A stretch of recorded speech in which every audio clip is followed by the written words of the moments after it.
much. It's so good to be back here, isn't it? So nice to see everyone. Thank you for coming along. Thank you for braving the cold. It's a bit chilly, particularly if you're a bit challenged on top like me. But thank you for coming here. A round of applause just for turning up. I think we deserve that. Thank you.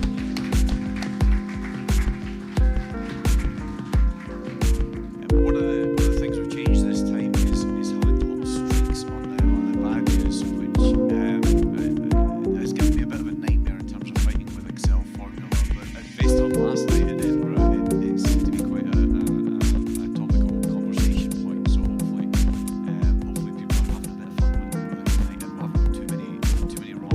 But what's been good already is just seeing the number of people that don't have any of the little streak medals. So this is their first event. So if that's you, welcome. Thank you so much for coming along. It's great to be here.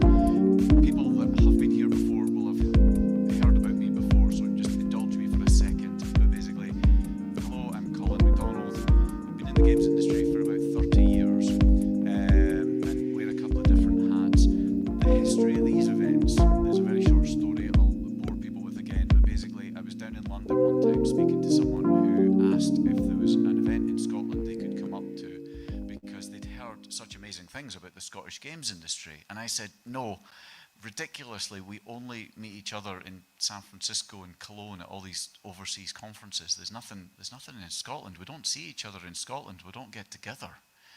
And they said, that's a shame, because if there was, we'd put $1,000 behind the bar. And I'm like, oh. So I emailed all the other studio heads here. We got together and we basically had what's become Games Talks Live. That first event was in April 2019. It was actually here in Beat Generator. I know I was speaking to one person, Matthew, that was here at that very first one. Was anyone here at that very first one back in April 2019? Does anyone think they were? One hand at least.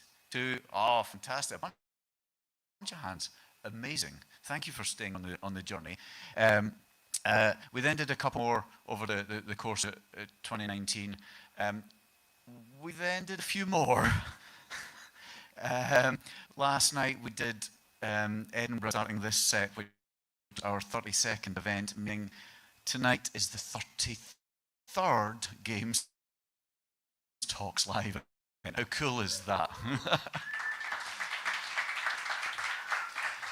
And I think the reason that is because the point of this is to bring us together as an industry, which I think it's really valuable.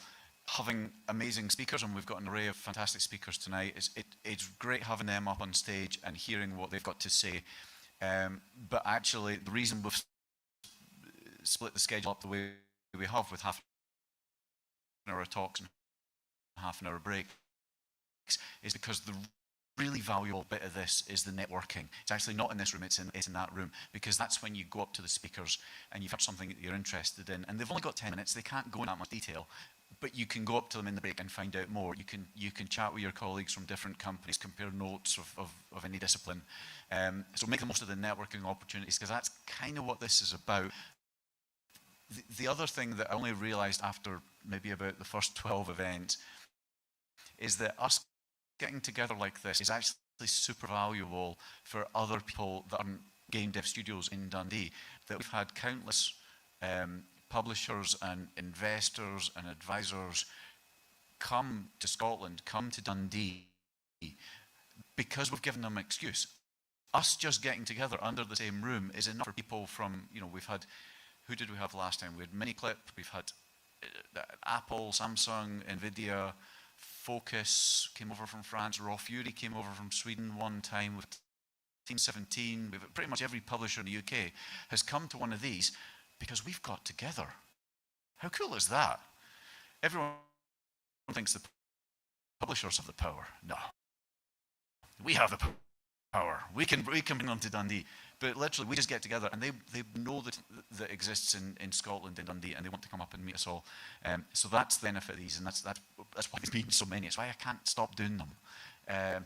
So if you would just all stop turning up and stop getting good value out of this, I could stop doing it and have an easier life. That would be great, thank you. But no, honestly, thank you for turning up. We're doing a couple of things differently today. We've adopted QR codes. So on your badge, there's a little QR code in the corner. We know the schedule always changes. The event schedules are like game development, that everything always runs late and something always goes wrong. So we've learned, actually, let's not have a fixed schedule on the Eventbrite that quickly goes out of date. Instead, if you scan that QR code, that will show you the schedule, and in that way, if we have to change something over the course of this evening, it will just change. It will be live, so it will show you the latest schedule. Also through that link, the QR code is a couple of other links for the charity raffle that we always do and everything. So just scan that code on your badge, and it'll give you access to all of that. If you are watching online, hello. Hopefully the stream is working okay. I believe so. I think we've already got a number of people watching already.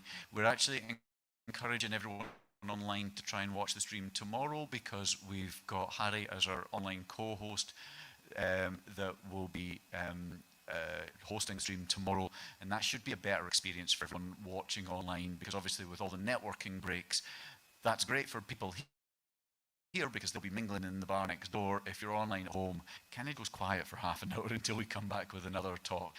Whereas if you join the stream tomorrow, hopefully that'll be just a better experience all round for you.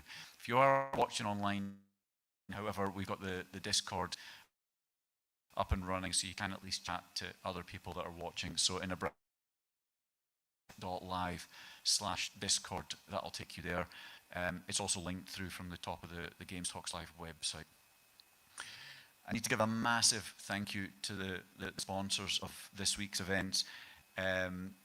These events simply wouldn't happen without them. We keep the ticket price a very modest level compared to any other event out there, I think, given the costs when it's hotels and we can act that we'll see later on tonight.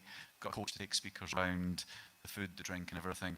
And it's the sponsors that enables us to keep running it and keep the ticket prices low. So a massive thank you to each of Team Terrible, Game Maker, No Code, Ninja Kiwi, Blazing Griffin, Pocket Hands, John Carmichael, Speech Graphics and Rivet Games. So please join me in giving them a big hand. Thank you.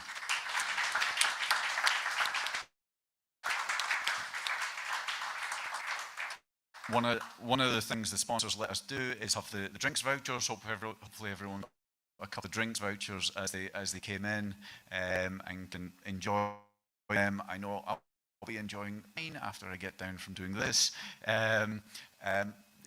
This is a work event, although we intentionally do these events in fun venues that aren't stuffy conference rooms or anything like that. We want this to be a fun event as well as it being useful. It is still a work-related event, so let's just make sure nothing gets out of hand. If you see anybody that looks like they're not comfortable with anything, just check they're okay with me or any of the volunteers that are wearing the hoodies outside, and let's just make sure everyone's had a great time. Even if somebody just looks a bit lost and it's be the first event, go up and say hi and find out what they do. We want people that know everyone else, the more opportunities there are. So let's just make sure everyone's having a good evening. For those of you that have been here with the streaks on your badge, we always do a charity raffle. I was totaling up the numbers, not including tonight because we've obviously already started fundraising for this raffle, not including last night. Over the course of these events, we've raised money for causes like NHS Scotland, for Red Cross Ukraine, for War Child, Save the Children, and various other charities. To date, we, as the Scottish Games Industry, have raised £58,000 for these charities. How amazing is that? Really impressed. Thank you so much. And a lot of the time it's as easy as me emailing all the publishers that have already been and just saying, hey, can you donate another dozen games or something like that? And it's actually surprisingly easy to get games code out of publishers when it's for a good cause. So for the sake of me sending out an email, and if we can add to that £8,000 total, we'll do that again. So basically the way the raffle works is a Just Giving page set up. That money all goes directly to our charity, which this week is Special Effect, that we'll hear a little bit more from later on. For every £5 of a donation you make, when we do the raffle later on tonight, you'll get one draw. So if you donate £5, your name will go in there once, and that will potentially win anything. If you do win, then obviously your name comes out. If you buy 10 tickets, your name goes in 10 times, so 9 are still in there. Do the raffle tonight, and then the raffle tomorrow, the extra one-off prizes tomorrow. So if you buy any tickets today, you actually get in the raffle tonight and tomorrow night, so you've got double the chance. So if you're going to donate, do it today to increase your chances of getting prizes. Is through that QR breaks and being talks. But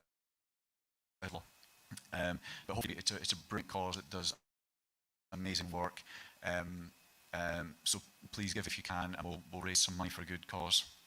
To run through the prizes that we've got on offer, lots of packs of games. So we've got a bundle of games from PlayStack.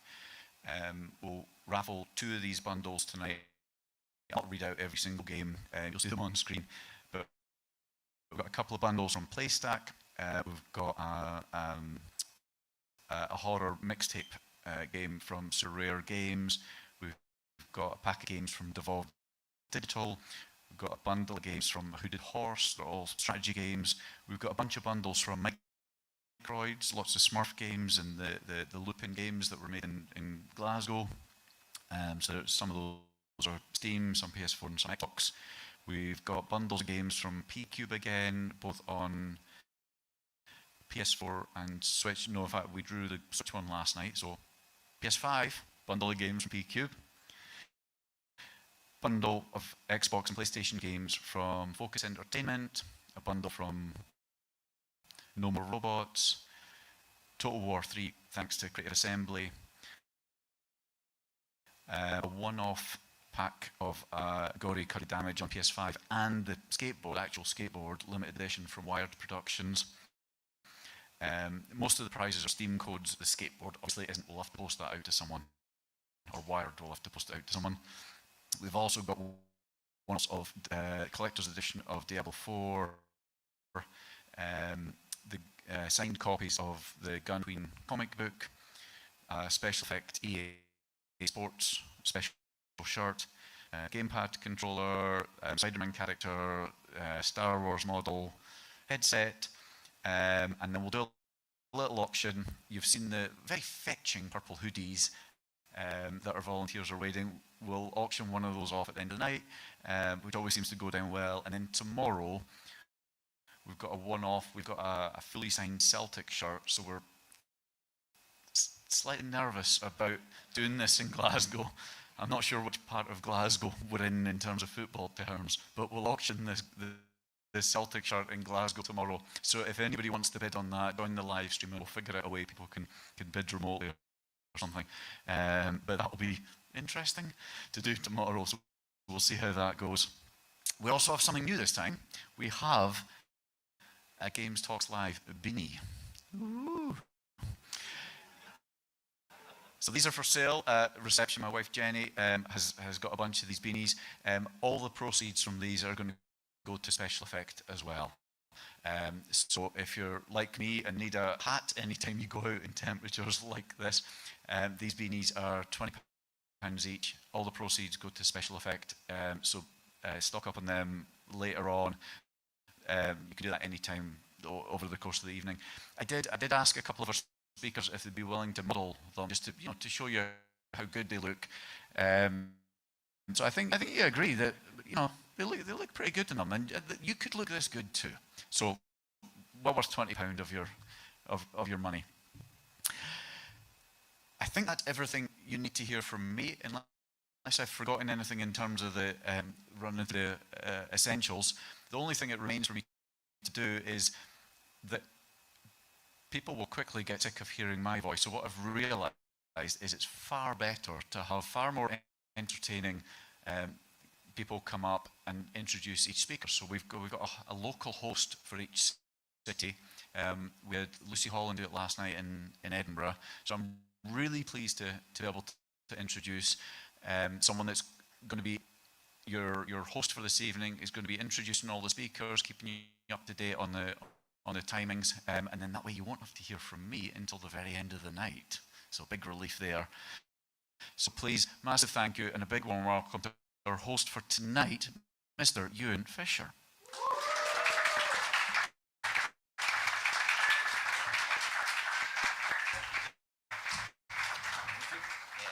Hello, Dundee! Yeah. I'm so excited to be here. I was told to give a little introduction to myself, but I've realized that it's very difficult for me to figure out exactly what it is that I do, but I'll condense it down. In summary, I'm a freelance game developer, started as a programmer, moved into game design. Now I kind of wear all hats, do whatever opportunities come my way, see all pathways, and I am torn between a couple. And I am just so excited to be introducing tonight's slate of speakers because it is such an amazing lineup. We've got people who have so many years of experience in games. We've got people who are running their own studios, people who are experts in their field. We've got performers, we've got musicians, we've got everything. And I am so excited. So I think we're just going to cut straight to the chase and get right to our first speaker of the night, who is the founder and chief executive at Into Games, which are a non-profit organization who aim to try and fund and develop UK talent and to focus on underrepresented and marginalized backgrounds. So give it a hand for our first speaker of the night, Declan Cassidy.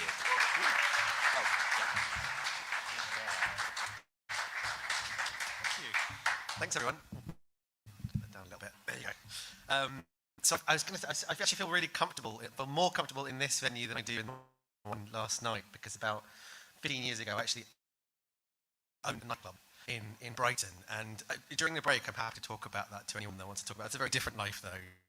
Lots of exciting, interesting stories about that, but I'm a different person. Yes, my name is Declan. I'm CEO of Into Games. We are a non-profit dedicated to creating fairer entry pathways and skills development for people that want to break into the game sector. And we do that primarily for people who are underrepresented in the sector currently. But really what we do is for everyone, so we do all kinds of stuff. But I chose this title because as a sector, we don't care about this at all, really. There's no advocacy groups, there's no major bursaries, there's no kind of any regular program work of any kind happening to solve this problem, even though it's a really big problem, and I'll talk about why in a second. But I personally find that really exciting when you find out a big problem, but no one's really doing anything about it. I think that's great. You know, it's brilliant because it means there's lots of stuff you can start doing. And additionally, I'm actually from a very low-income background myself, so I'm from a single-parent family, council flat. Spent a lot of my youth going from hotel to hotel before they placed us in housing. So I'm very connected to this as a problem to solve. So a bit of a background just about this problem. So currently around 37% of people from the UK are from working class backgrounds. And working class background means that your parents would have had probably one of these kind of jobs. More jobs than this, but roughly these types of jobs. Additionally, you might have had been on free school meals, or you might have been from a background where your parents didn't work, but generally you're kind of from these kind of backgrounds. And just out of interest, in this room, if you could put your hand up if your parents were from these kind of backgrounds at all.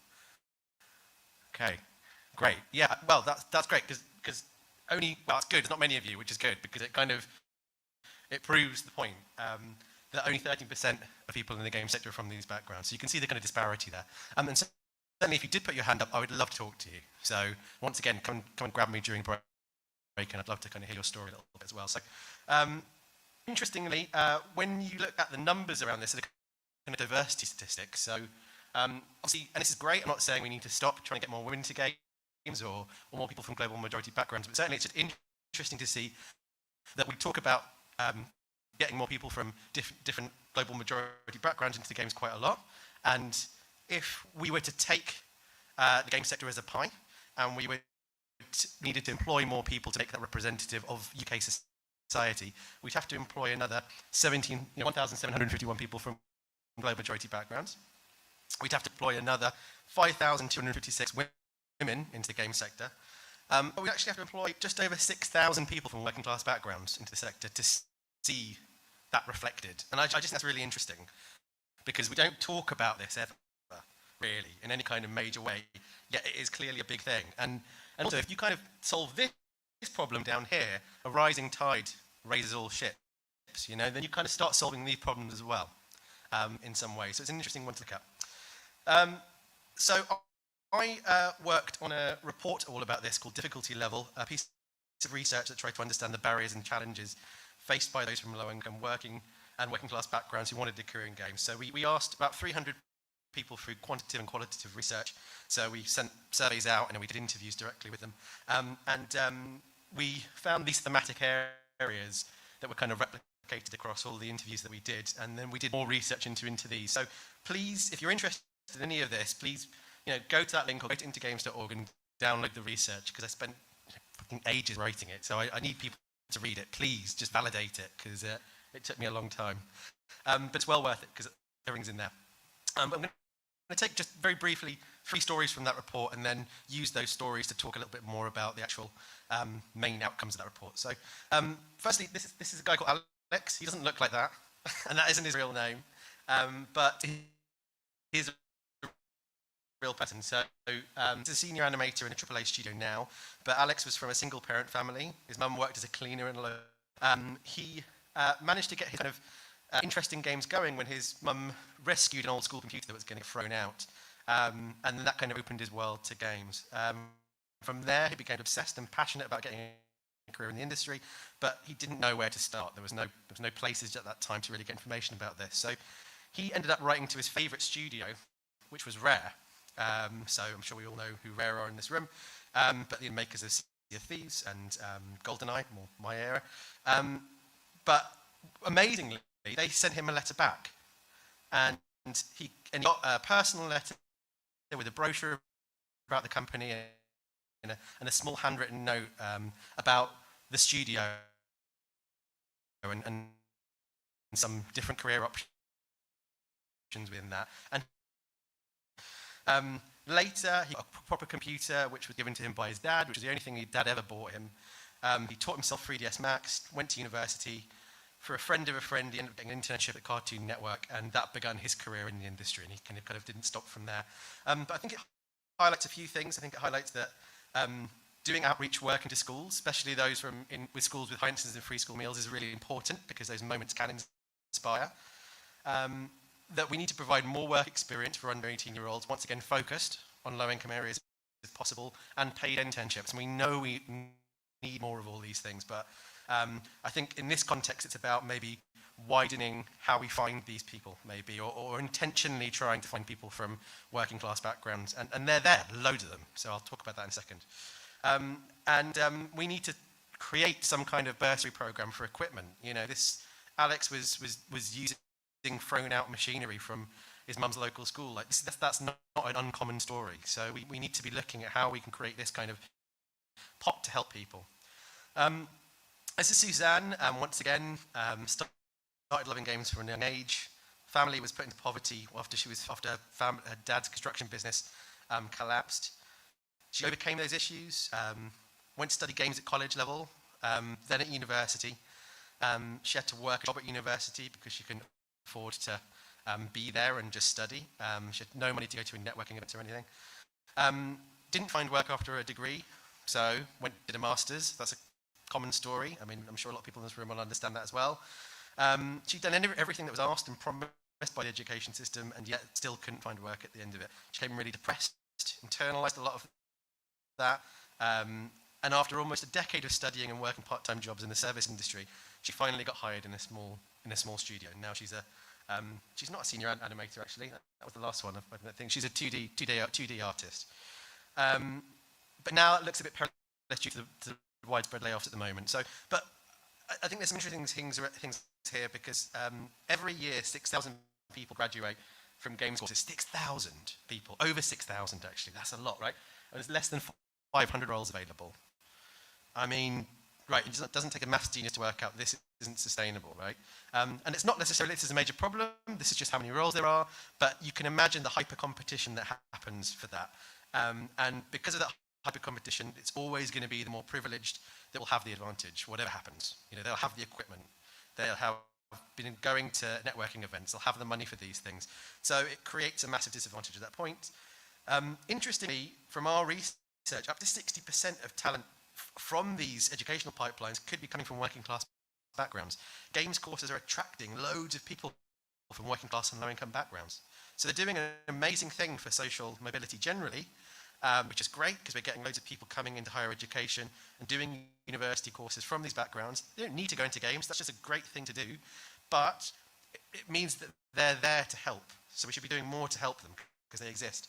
And you know, people from low income backgrounds need to get hired quickly, and our research suggests that 65% of respondents said that it took them longer to find work than their peers, so we need to get them the best talent in there faster. Finally, Hamid, equally had a hard time growing up. Parents divorced when he was young, immediately had financial challenges. He was eligible for free school meals. He used games as a way to escape his home life a little bit, which is, you know, equally a story that we hear again and again and again. He was in London, so he was fortunate enough to be there and have a careers advisor that got games, put him in the right direction, went to university, got a first in games design. He was picked actually as one of our Intergames 50, which is an annual award supporting 50 most promising unemployed diverse developers. He received free mentorship through that. We gave him training on our advanced level design courses and bursary payments towards networking events and some equipment. And Hamid got hired 1 year after leaving university as a junior designer for a AAA studio. So, you know, we know this kind of stuff works. The extra support really works. It just needs to be more focused and more widespread. So we need to train and support school careers advisors to talk about the screen sector better as much as possible. And we need to focus kind of social mobility work around games clusters specifically. So places like Dundee is really, really a great place to do this kind of work. So ultimately, you know, it's great to say that you want to do this kind of extra resource work or program work in areas outside of the games clusters, but really when you haven't got it right in places like this, where there is lots of opportunity, there is loads of studios and educators and pathways here, then we need to get it right in places like this first. And our research suggests that the top 6 places to do this kind of extra work to get the most bang for your buck is London, Brighton, Manchester, Middlesbrough, Birmingham, and Dundee. This is one of the places where it could really work and you could really see a big difference. So why should you give a shit? So, well, we've got a great pipeline of talent that exists, so we should do something with that, and we owe them to do that. You know, education institutions owe them, and we should get them in as an industry and support that. We know that diversity in the workplace can really rich company culture. That's really amazing.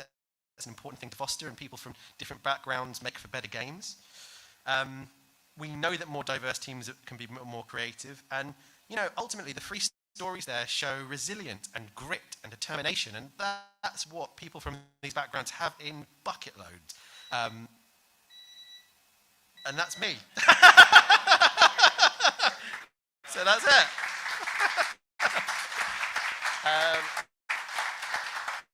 That's pretty good, isn't it? That's great.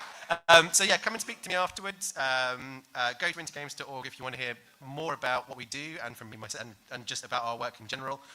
And if you're a studio that wants to do more in this area, once again, come and grab me and let's have a chat. So thank you.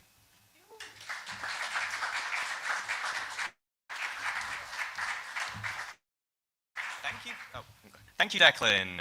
That was really good, and I want to hear more about your nightclub backstory. Let's get right into our next speaker, who is the co-founder, the director, the game, and narrative director at Stacking Chairs, who are creating original IP that feels like immersive theater.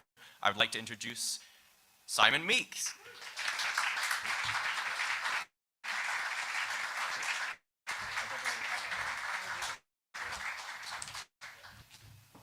Hello. Yes, hello. Nice to see you all again tonight. So I'm going to talk about the trouble with success, and suppose this is a talk I wanted to give partly for my own, give myself my own sort of little, motivation and deadline to actually explore this myself, to sort of like trying to look at the last 18 months in the sort of video games industry and what's been going on with the turmoil, and see whether I can pull any interesting tidbits out of it, and see if there's any interesting takeaways from it. This is the best slide in terms of its design. I was particularly like what I did here. And although this slide is the same as what I gave last night, on the train home last night, I did change 3 slides, and I can't quite remember which ones they are, so there's a little bit of excitement on this side of the stage as well as to how this is going to go. So anyway, let's go for it. So after a little bit of sort of digging under the surface, I came up with my take, and I'll read you my take, then I'll show you my take. So as developers, we are currently suffering at the hands of a risk-averse publishing market whose efforts to turn audiences into metrics and players into purses has seriously backfired. Meanwhile, under the banner of being the world's biggest entertainment medium, we're contending with a profound identity crisis brought on as a direct result of the short-term, profit-centric mentality that has come to dominate our industry's every waking moment. So in short, we're victims of our own success. So that's pretty hard. That's pretty hardcore, I suppose. And I'm going to spend the next 8 minutes 33 to try to unpack this a little bit. But first, to give you a little bit of context where I'm coming from. So in 2007, after having spent the best part of a decade as a journalist and then moving into television ideas development, I moved into interactive entertainment, aka games. And I did that very much driven by potential. I mean, I looked at games and I saw the potential of what games could be as a storytelling medium, as an experience, transforming audiences from passive into active, and just what it could be. The fact that the form of games is sort of fluid, and the fact that in the creation and the ideation of games, not only are you coming up with new worlds, new ideas, but actually even the expression, the sort of interaction point with the audience is up for grabs, and that's sort of totally set me alight. Back probably to when I was a 7, so I was sort of very much tiny Meek or mini Meek or something like that. And I remember playing Deus Ex Machina by Mel Croucher. This was really cool because although it was a cassette tape, which I put in my ZX Spectrum, pressed, waited 4 minutes, 5 minutes for the thing to load. When it did load and I pressed play, it instructed me to put the cassette tape, which was an audio cassette, into my hi-fi, and in 5, 4, 3, 2, 1, pressed play. And it had the soundtrack synced to the game's experience. Now, to me, this was brilliant. I mean, tonally, it was lovely. It sort of redefined quickly what games were about for me. It took a step into the future, which I thought was very cool. In the 90s, when the CD-ROM era came about, and I think this is my favorite era in games because the imagination went wild. I mean, suddenly you were able to have full motion video in games. But also what happened was a bunch of really interesting collaborations started to go on. The bands like Devo started to make games through collaboration with developers. And this game here called Bad Day on the Midway by Inkscape, but was actually a collaboration with a band called The Residents, who are like an art house rock band in the States who go around with eyeballs on their heads. And this was amazing. It was set in a carnival. You were this kid called Timmy, and you arrived at this carnival, and basically you were just wandering around. It had a sort of mist-esque feel, but what was quite cool is you could see Timmy's thoughts appear at the bottom. So you were getting a sort of an interior monologue, but you were also getting this exploration. And every character you came across, you had the ability to swap minds with them. And then you got to read their thoughts. And there was a killer on the loose. And again, made me go, "Whoa, this is great. This is beyond what I thought games were." Got excited about the future again. When Westwood Studios released its Blade Runner in 1998 or around that time, again, like as a huge Blade Runner, and I suppose how old am I? I'm young adult me by this point.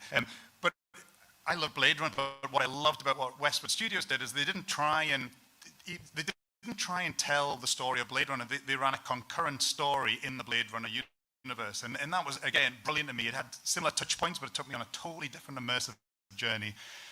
And then when Warren Spector started doing all of his work in immersive sims and with Deus Ex coming out, I mean, nobody really asked for the immersive sim, but when it came, it was just totally mind-blowing. And again, it made me think, oh man, these games are amazing. So it was sort of no surprise to me that when I was given the chance to sort of get into the industry, I sort of like, followed that process, I suppose. And it is worth saying as well that, games are great about this innovation and form, but, so is theatre, so is music, so is literature, so is film. I mean, all of these inspirations are sort of like should be driving the industry.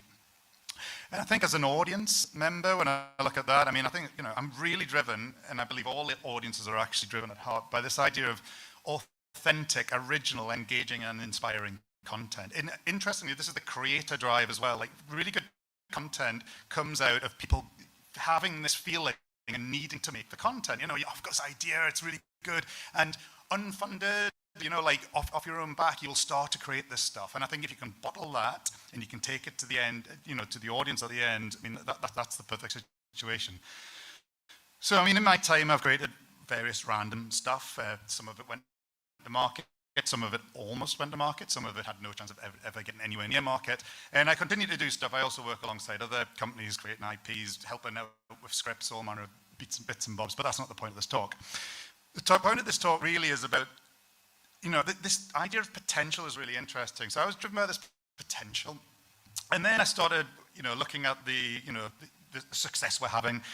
And I started to read a line in the press, which isn't on my notes here, so I'm going to have to freeform it, around Warner Brothers CEO saying that this year, after the likes of Suicide Squad and Harry Potter Quidditch, like massively underperforming, that he was like, we have substantially sort of missed the potential, our potential. And while I talk about creative potential, there's very much he was talking about the potential of money, because the creative enterprise of games has become a business. Now, the business of business is to maximize profits, as Milton Friedman, I think, succinctly put it. And this has become the dominating force of the industry. Now, what's interesting here is, now, don't get me wrong, we're in a business, like, money is the great enabler. We need money to make games, and games need to make money. It is the cycle.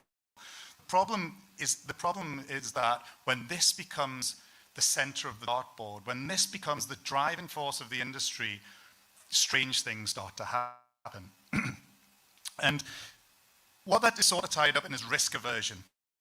Because when you're in business and you've got success, the thing about success is what follows success is more success. Success breeds success because anything else is failure. And in the context of business, that means money.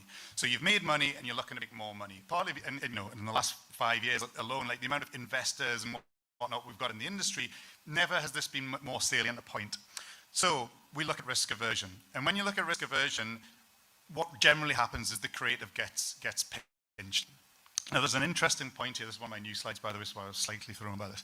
The interesting thing about creative is there's the creative risk versus the creation risk. So the creation risk is turning the idea into product and delivering on the idea. And the creative risk is the idea of the spark at the beginning. Now, what happens in business is when we're looking to, we're thinking about the audience and we're looking at what has worked, right? We need to keep making money. What has worked? Okay, well, we know audiences like this because you know what? We've turned audiences into data. Data tells us that audiences love this particular type of thing. And what we then start to do is we start to feed them what they want. And we do that by formulaic approaches, because if it's worked once, it'll work again. Why would it not? Data's telling us this is what they want, and we've seen that last game does it, such as live service PvP games like Concord and stuff like that, things. But this is what happens. And then what we get is this idea of rebellions against homogeneity.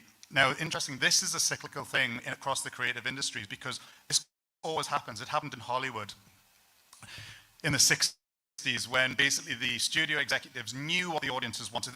They just kept giving them what the audiences want, the same stars, the same sort of subject matters, the same budgets. And then along came Cleopatra, was the massive flop, literally caused Hollywood almost to be pulled down overnight. It destroyed Hollywood.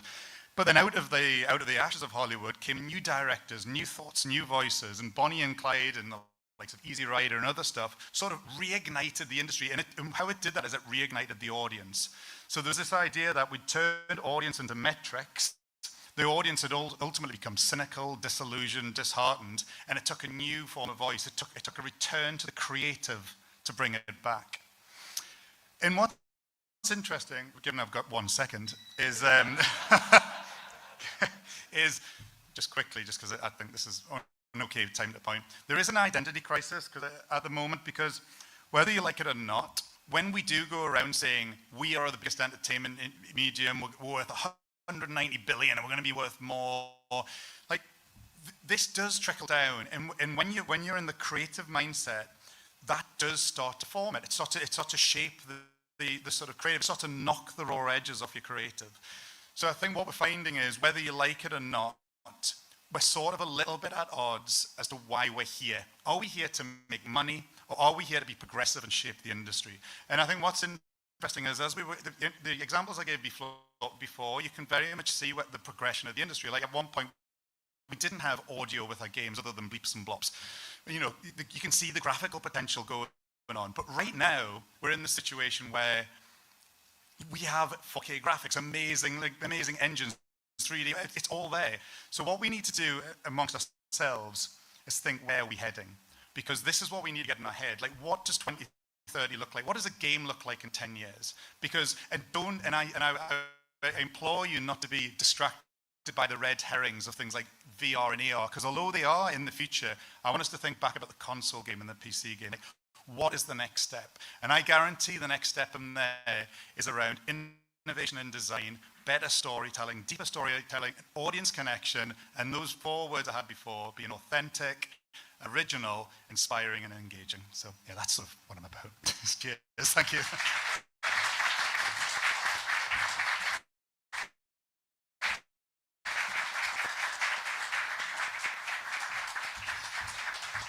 Thank you, Simon. Okay, we're going to be getting into our first break of the night, but first off, we'd like to thank 2 of our sponsors tonight, Johnston Carmichael and Ninja Kiwi, so we get a round of applause for them.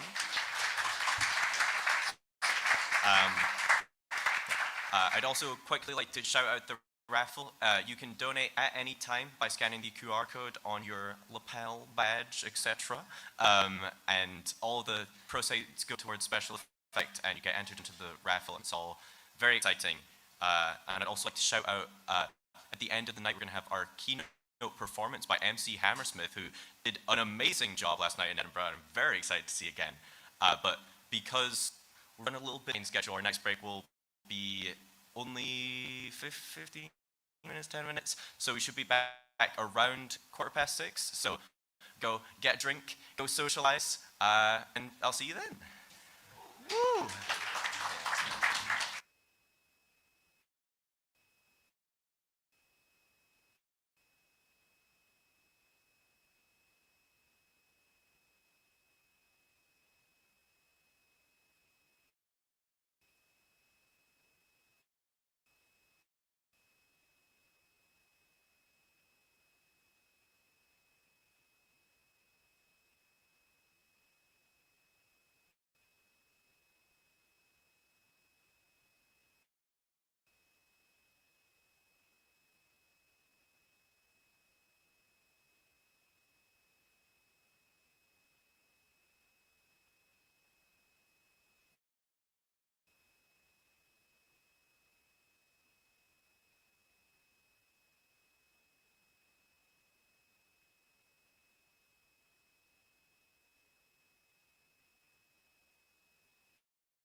Oh, no, no thanks. Right, so this talk is called Play to the Audience, Games That Sell and How to Pitch Them.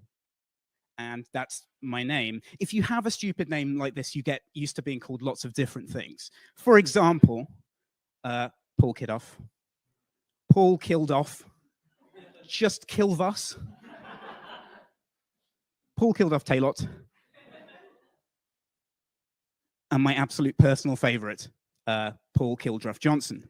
So my first my first point is if you are making a game, don't call it some fucking stupid, elaborate thing. Please keep it concise. You would be really surprised by how many people are still making this mistake even now. Otherwise, you end up in Golf Magazine Presents 36 Great Holes starring Fred Couples territory.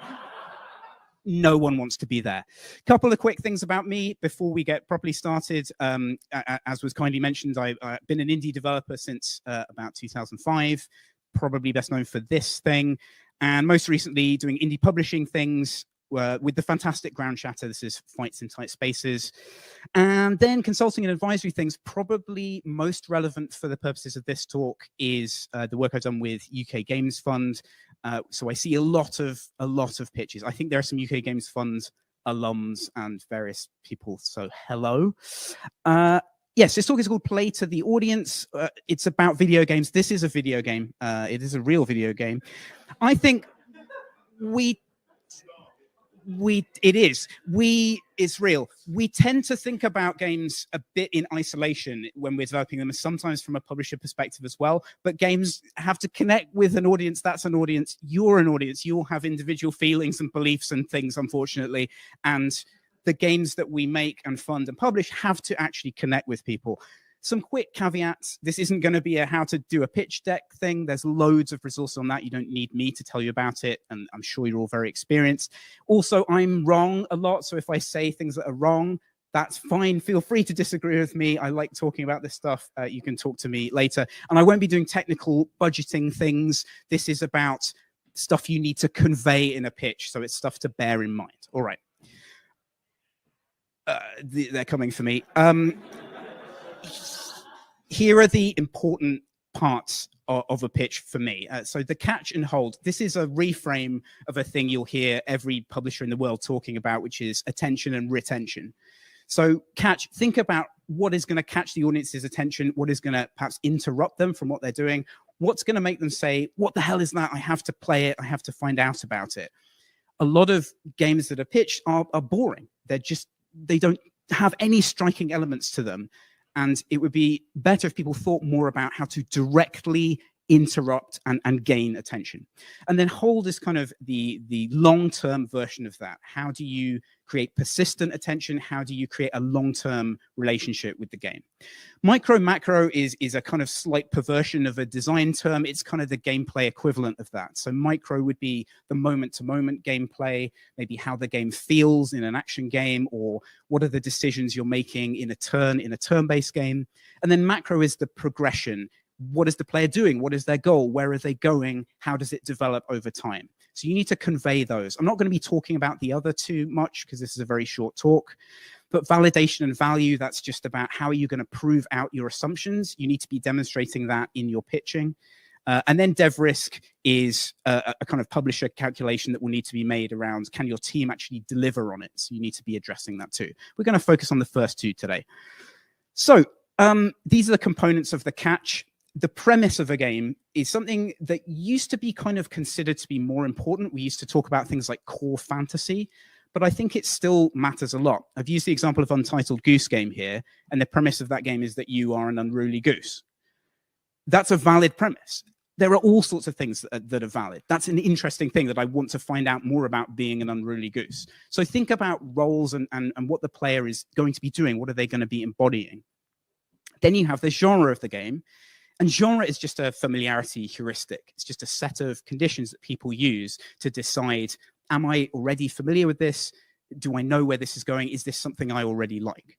And then finally, there's the aesthetic, which is a whole world of talks in itself. But from the perspective of trying to attract attention, it's just something that conveys polish and detail in the game. It doesn't have to be realistic or super elaborate, but it needs to convey that attention that you've lavished on your game. That's one of the main things it's actually communicating early on. I really like this idea of familiarity and novelty that's in this book, Hitmakers by Derek Thompson. He did some investigation into pop music, and he found that a lot of the breakout pop hits contained really specific familiar components, like a familiar rhythmic structure or familiar song structure. And then they had one weird element that was added to that. So maybe like a weird vocal sound or some weird instrumentation or something like that.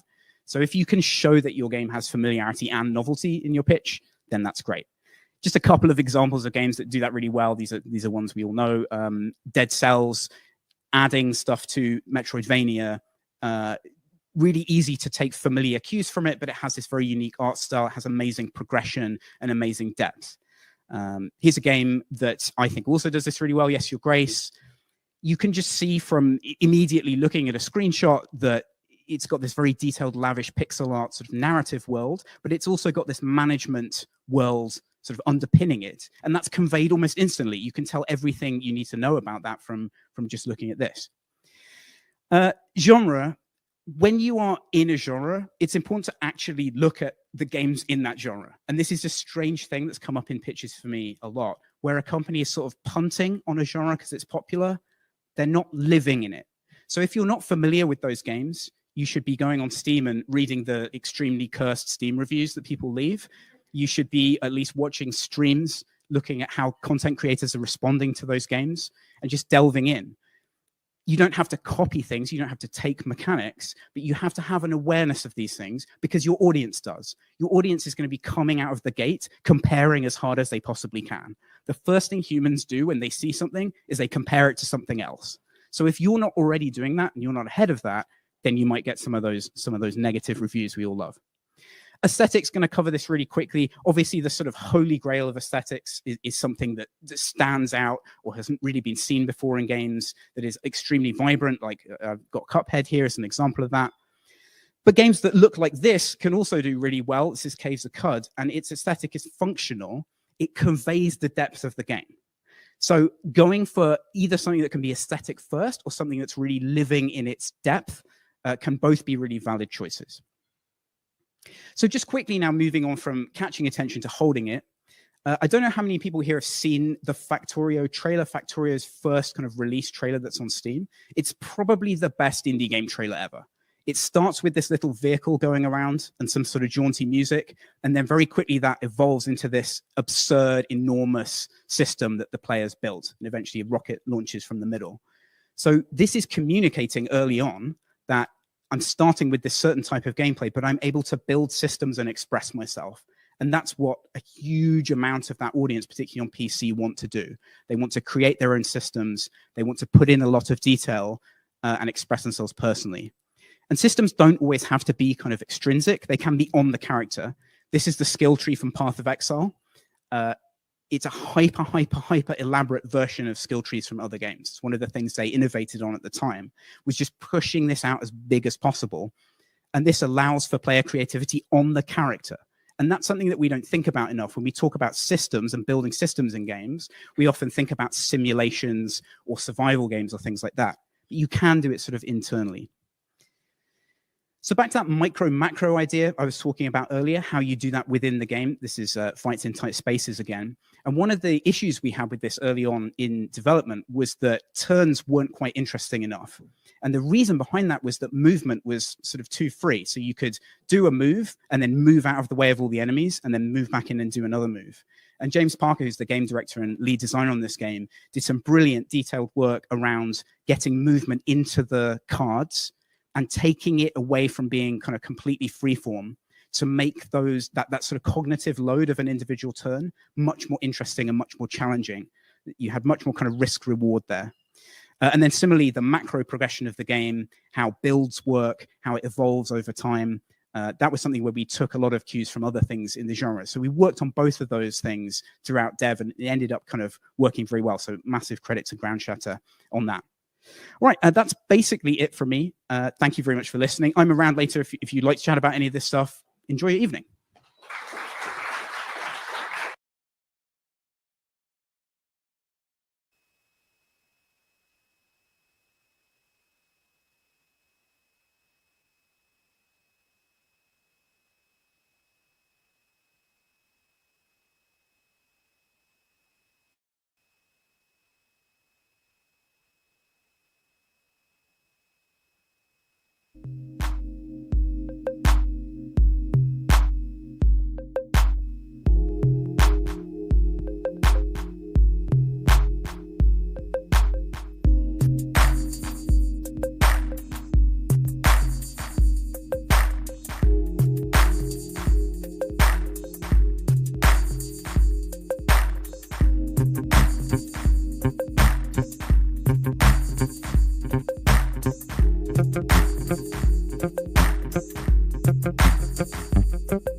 Hello, everyone.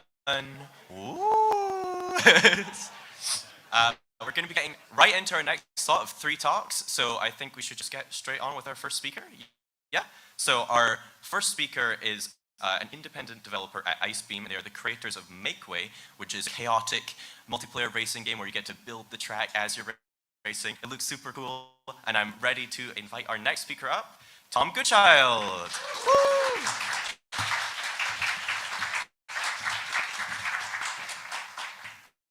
I'm breaking all sorts of safety rules by just stepping up. Oh God, the pointer again. Okay, hello. Why is that like that? There we go. So yeah, my talk's called How to Make Way. There was some sort of pun there I could never think of. So yeah, the first thing I want to say is a disclaimer.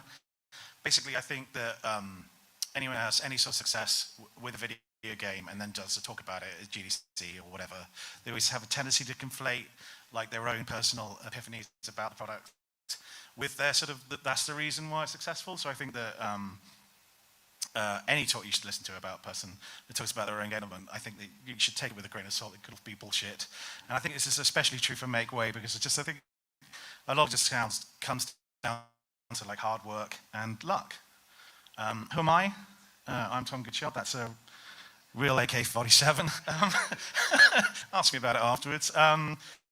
Yeah, I was on the first of a computer games technology course at Abertay. I'm that old, and I've been in the games industry for nearly 25 years now, so not quite as much as Colin, but I'm trying my best. Yeah, and I founded Icebeam in 2016, been kind of like, you know, by hook or by crook, still kind of keeping it going, although it's nearly folded several times.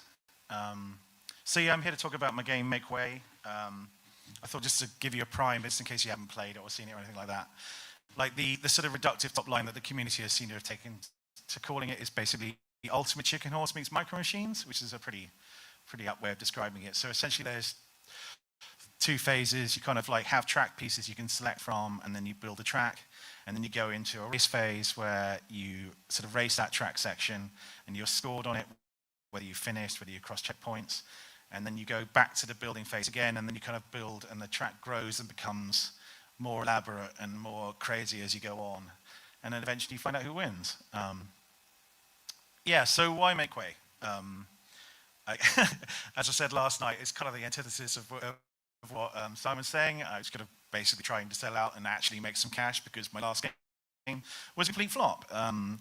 It sold like under 500 copies, and I was like, I really sort of took stock of that, and I was like, right, I need to sell more than 500 copies to make this a viable business, not just, you know, because my ultimate motivation was to be creative and was to work for myself, but you also have to make some cash so I can actually keep doing that. So the core takeaway was, I just didn't think the core idea was strong enough, sort of like cool hacking mechanic in it, and where's the time? I don't even see anything here because that light. But I just didn't think it was a strong enough core idea that kind of really grabbed people's attention. And also, secondly, I was coming into kind of a really crowded market. There were games like Enter the Gungeon and Nuclear Throne. We were just sort of more bigger products and better products. It just had more time and more people on them, and were just stronger. So, you know, the core lesson I took from the failure was to kind of come up with something that had a really, really strong hook. Oh yeah. We'll do hooks first. So a note on hooks. I think like people are naturally dismissive, and I don't think that's really a bad thing. I think that like we've only got a limited amount of time, so we usually kind of look at something, we dismiss it, you know, quite quickly. We make a quick assumption about it. And I remember doing this about Minecraft. I saw it about 15 years ago. I was like, look at the graphics on that. That's rubbish.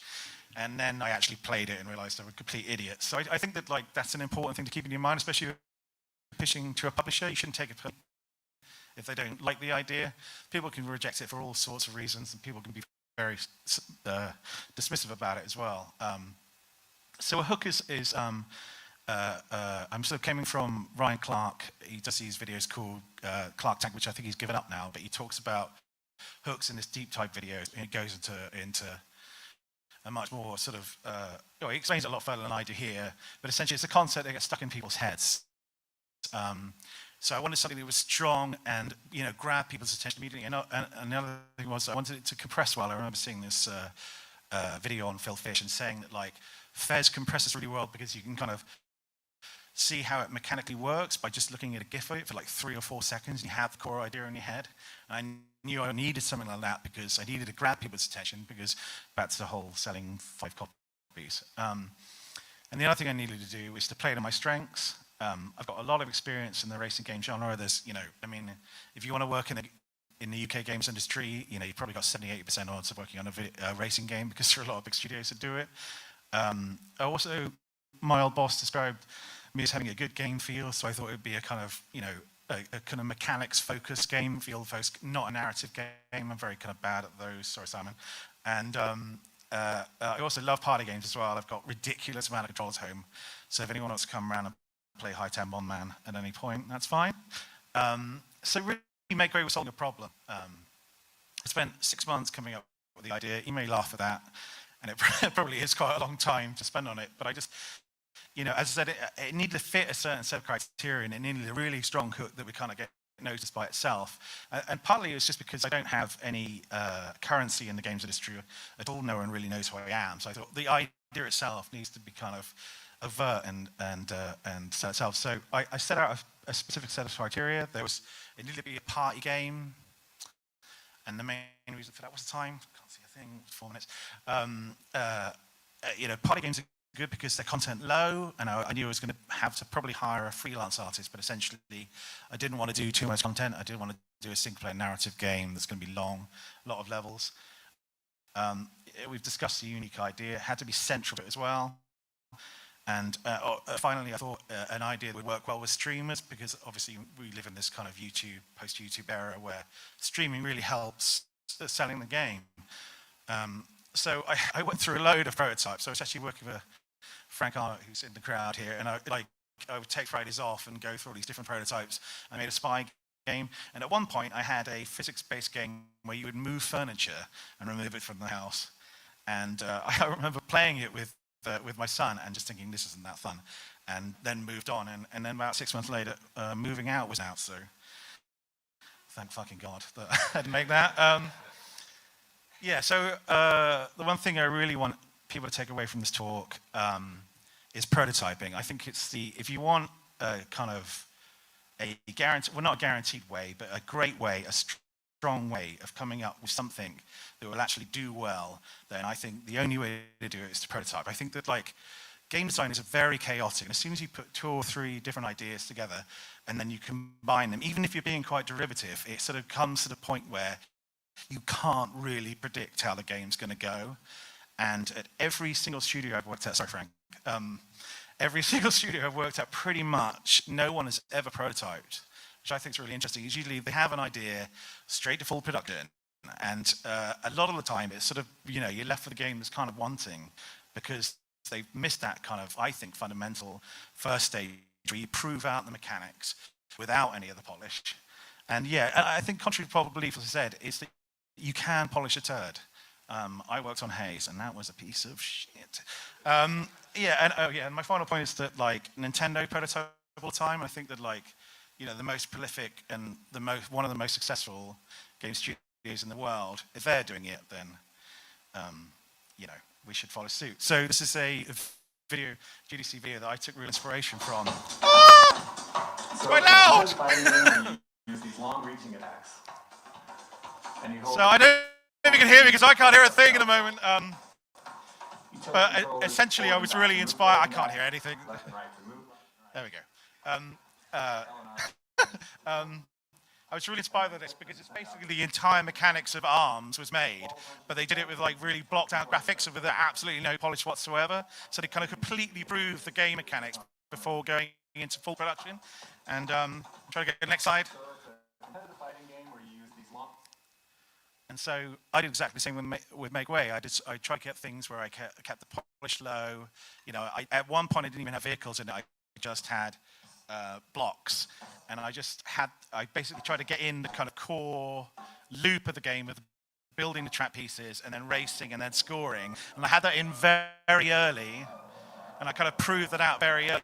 I knew that I had something I really want to make, and then went on and tried to sign it. I got 54 seconds. Next slide. I can't stop it. So it came out, and it was successful eventually. but you know, it had a bumpy ride, to say the least. One of the things was that while the cool idea worked as a hook, the problem was it was very hard to describe the core loop of the game in a video, because it's kind of like a loop thing where you build, race, and then go back to building again after scoring, and the kind of track becomes bigger and more elaborate. Though it's actually quite a hard concept. As soon as people play it, they got it instantly. But actually watching a video, it kind of failed to kind of explain itself.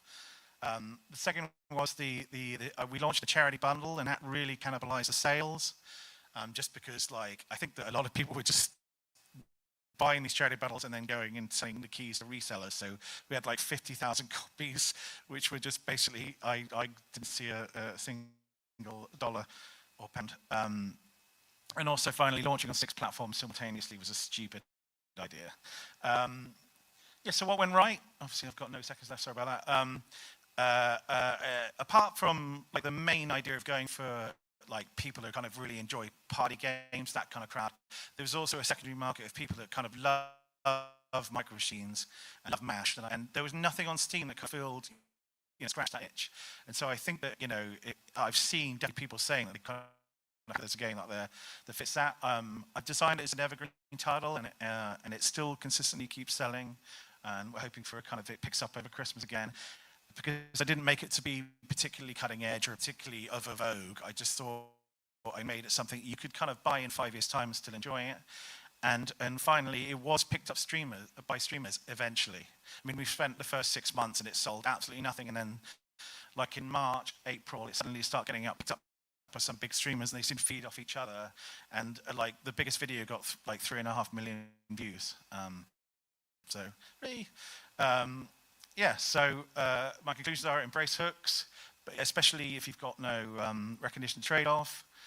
Take your time to find the right idea and then prototype it. And that's it. Thank you.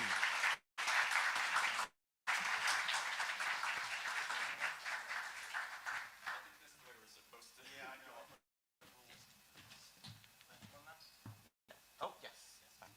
Thank you, Tom. I want to hear about your collection of game controllers. I went to America and came back with a fishing controller for the PS1. So let's get straight on to our next speaker, who is an audio researcher, a consultant, and definitely not a PhD student, who does a lot of work in adaptive sound and psychoacoustics. Let's bring onto the stage Ethan Robson.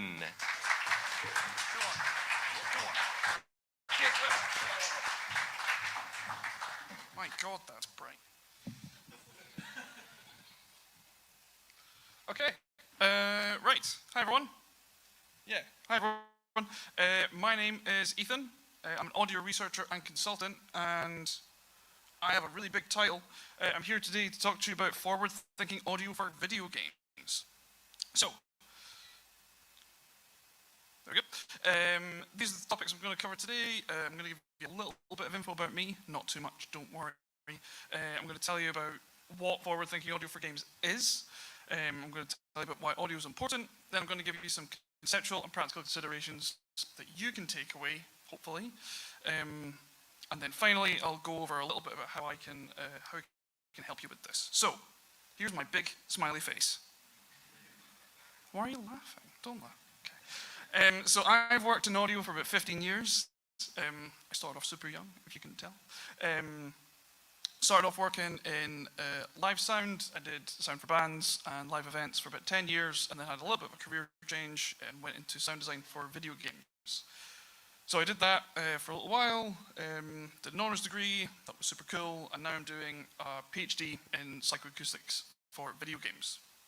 I'm not going to go into too much detail about psychoacoustics, because it's a huge topic, but that's my main interest. So, what is forward-thinking audio for games? Well, first we need to think about where we currently are.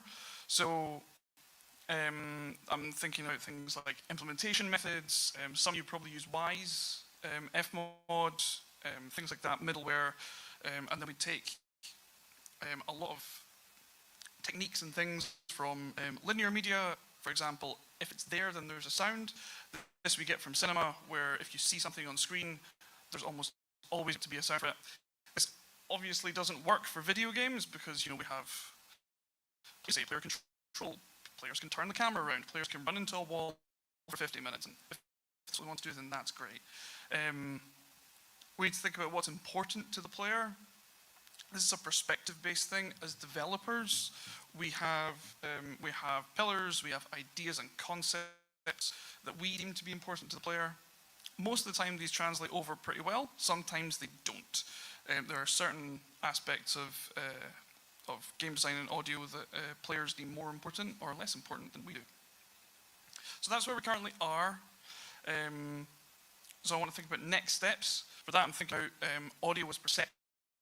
So some of you may be aware that the way that we actually hear and understand the world through sound is not actually how sound is in the real world. Your brain does a lot of really interesting filtering and mixing itself, and that's the psychoacoustics thing. Real-time audio changes. So this concept, I'm thinking of things like adaptive audio and procedural audio.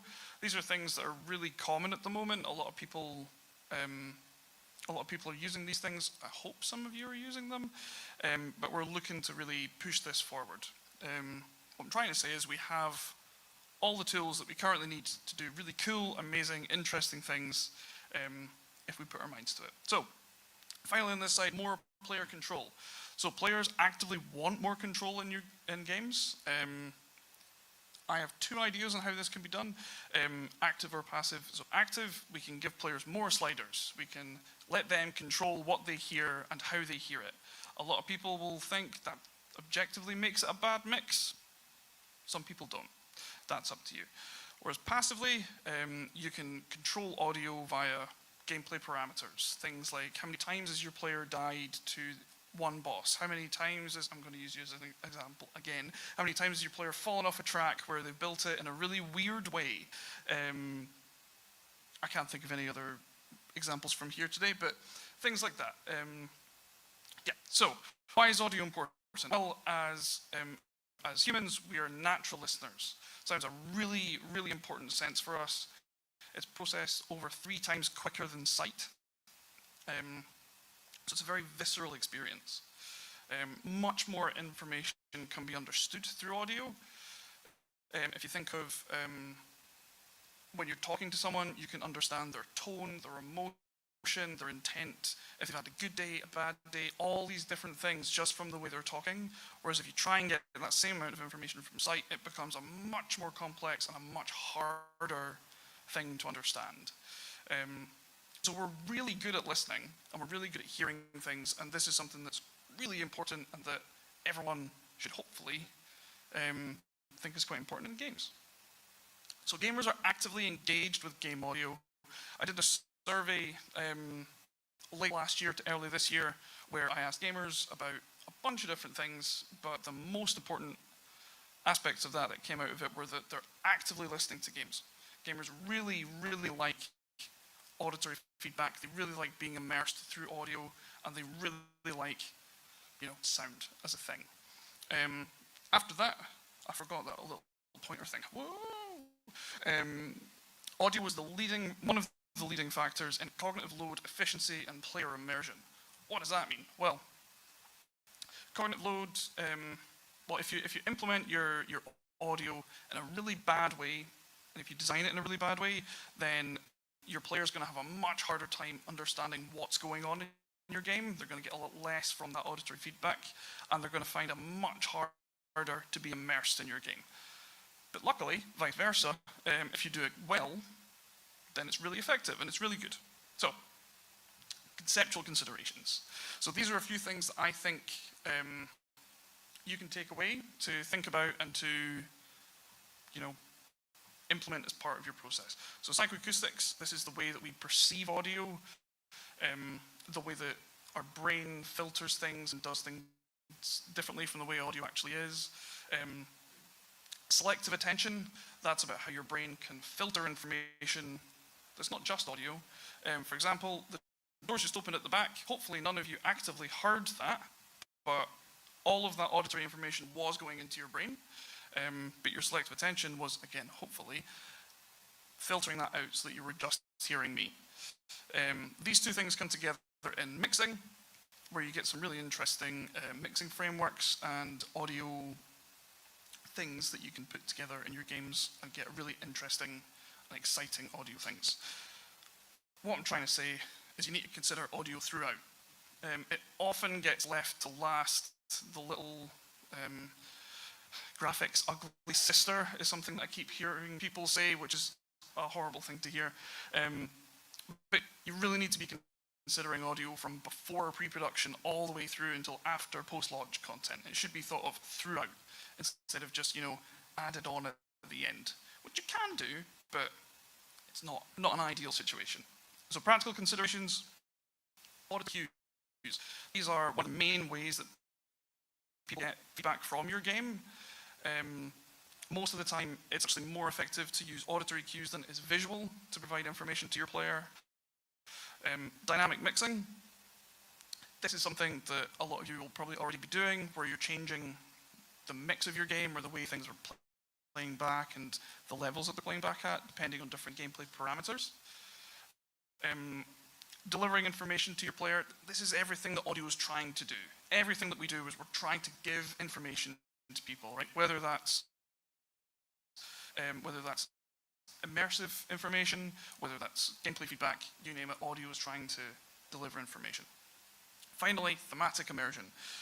So as I said, audio is processed over 3 times quicker than sight. So the quickest and most effective way for you to immerse your player is to give them a really good thematic auditory environment for them to listen to. There is literature on this. I have data on this. Happy to chat. How can I help? I won't go into this too much, but I have experience with all of these things with studios from indie size all the way up to AAA. I can come and do consultation. I can help you, your boss, your team, whatever, with audio. I can come and do presentations. I can tell you much more in-depth stuff about psychoacoustics, selective attention, all these kind of things. I can come and do triage. If you already have audio and you're not sure why things aren't working, I can come and help you with that. We can sort things out, separate it out, and get it working. Or I can come and do training and mentorship if you already have some people that just need a bit more info on audio, why it's important. Or if you have juniors that need some mentorship in auditory techniques, that's the word I'm looking for, then I can do that kind of stuff. So please come and speak to me. I've got business cards. There's my LinkedIn, and there's my smiley face again. Thank you very much.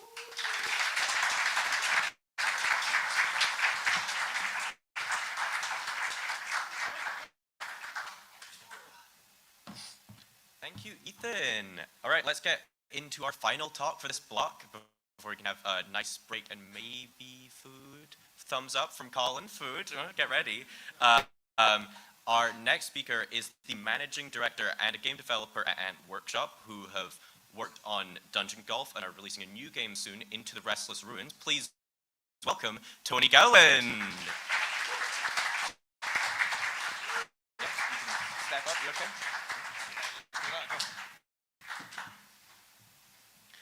Hello. Let's crack on. I'm Tony from Ant Workshop. We have done some video games like these ones. We've also helped some other people do their video games like these bottom ones. They're more successful. Dungeon Golf that we released last year, that this talk is about. Dungeon Golf is a mini golf in a dungeon. You play as a selection of different characters. It's local and online multiplayer for up to 4 players. It's kind of like hero based, so each different character has their own sort of special abilities and things. You can play in all these different cool locations. Oh, it's so much fun. It's a really great game. Look at that, 86% positive Steam reviews. You can't get better than 86% positive. This is maybe slightly too small on the slide for you to see what the issue is here. 51 reviews. Yes, Dungeon Golf did not sell great, so I am here to do a brilliant talk about all the things that I did wrong self-publishing.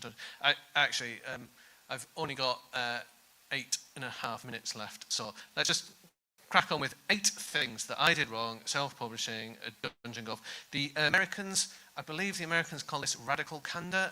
I call it standing here and having a little bit of a breakdown. Maybe we can have a cry at the end or something, I don't know. So the first thing that we did wrong with Dungeon Golf was the price. It was £15. £15 isn't a lot for a video game, is it? But like I said, it's a game that's best played with 3 of your friends, and then so at that point you're kind of asking people to persuade a whole friend group to pay 60 quid, which actually is quite a commitment for a developer and a game that they've not really heard of. If I had my time again, I'd have probably released it £4 or £5, something like that, make a lot more impulse kind of price.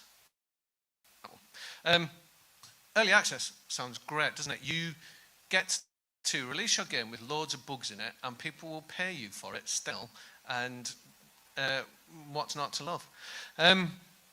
The problem is you can't get on new and trending on Steam if you are in early access. You can be in the popular upcoming, but then as soon as your game launches, you are immediately not on any charts anymore as soon as you go into early access.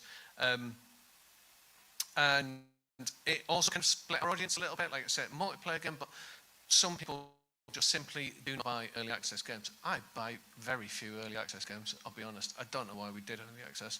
It's yeah. It also meant that like it was when it was really clear, like really early on, that Dungeon Golf just hadn't cut through, and we weren't selling as much as we needed to kind of like pay our monthly. You don't want to be one of them seen as like a sort of developer that's just putting something out into early access and then abandoning it. So we still had a whole bunch of updates that we had to do to kind of get it to version 1. So it was a little bit kind of demoralizing at that point. We chose a really bad launch week. So we picked our launch week, and then gradually some other things announced their launch dates. I don't know if you can see there, there's like Lies of P, which is like some weird emo Pinocchio thing. I don't know what that's all about. But it's single player, so it's like, okay, that's not so bad. But then all of a sudden, Party Animals, which is like, had just a ridiculous, it had something stupid, like 2 million wishlists or something. And that's like this big multiplayer party game. They announced that they were coming out on this week. And at that point, we really should have kind of taken a step back and just gone, you know what, let's push our launch date back by a couple of weeks. No one would care. Like, no one would have like a big issue with that. And it would have given us a little bit more time and a little bit more space, when we were releasing. So the next thing was we didn't shout about it earlier. We're a bit too kind of stealthy with it. This is what Google Image Search says is a man being stealthy. Let's just take that in for a moment. Right. Weird man. We should have had the Steam page live way earlier. It was probably about 15, 16 months before we got the Steam page live. There was always like, well, let's do a little bit more polish on the art before we put some screenshots up, or let's just do this thing, let's just do that thing. And it just meant that it's like, it took us a long time before we got the page up, and if you don't have the page up, you can't start getting wish lists, you can't really start shouting about the game properly. There's no proper kind of like call to action to get people interested. And it also meant that like by the time we realized that marketing wasn't cutting through and people weren't actually as interested in Dungeon Golf as we thought that they might be, we'd already kind of overcome it, and we were already in too deep. So like if we'd have had those signs earlier on, we could have kind of adjusted our scope and our budget and that sort of thing. And equally, we didn't take it to like free shows and stuff like that. The first kind of like public event that we had it at was Gamescom. We spent a phenomenal amount of money taking it to Gamescom, only to stand there and watch a whole load of German game players really struggle with the controls and not really understand what they were meant to do and all this kind of stuff. And things that if we'd have had a demo early, like a demo that we'd taken to like, I don't know, like the DCA's click and play thing that they do or something like that. We've kind of seen a lot more of that stuff early on. Right, so that's 4 things. We're halfway through now. How are we all feeling about that? didn't understand Steam events. We were still kind of like learning a lot of this stuff. There was a thing called Sports Fest, and we thought, oh, brilliant, the fest. Steam loves a fest. Everyone always talks about how many wish lists they get from fests. So there was a Sports Fest. We're a golf game, magic, we'll do that. We did Sports Fest with a playtest and not a demo, and it turns out that Steam treats playtests and demos in totally different ways, in like some really kind of like bizarre way that the algorithm just like I still don't really understand it to this day, but don't do fests with playtests, do fests with demos. And also, like these smaller ones are kind of useless, I think, a little bit, unless you're already bringing like a lot of velocity and a lot of followers to them. We spent a lot of time working on the Sports Fest demo, the Sports Fest playtest, and kind of updating it and doing marketing beats around it and stuff like that. And we got 68 wish lists over the whole week, which is ridiculous. Like. We could get more than that. I mean, in the good old days, you could get more than that with £5 of Twitter adverts. God only knows what Elon's done to it now. But while we're talking about wish lists, yes, wish lists are good. Get as many wish lists as you can. The algorithm on Steam does know it.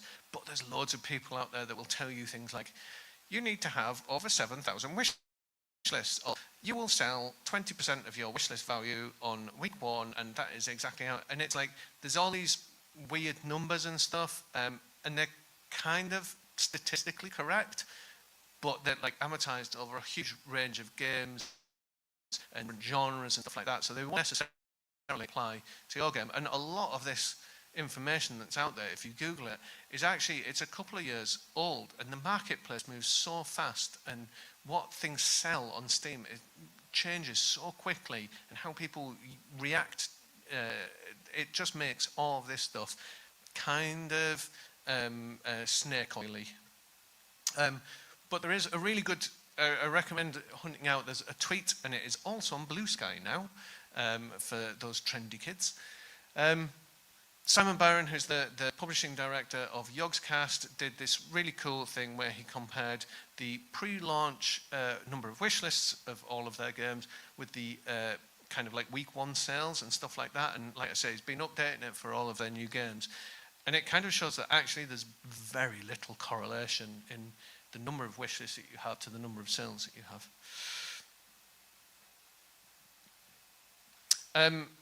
So yeah, the next thing was that we were kind of blinkered by the genre sales.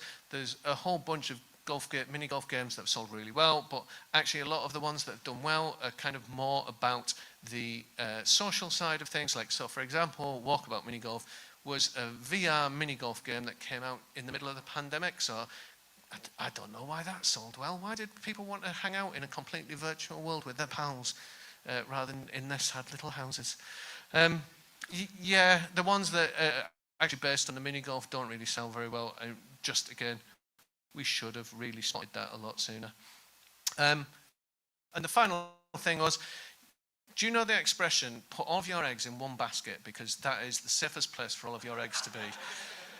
That's what we did. We switched off doing all of our work for hire and all of that kind of stuff.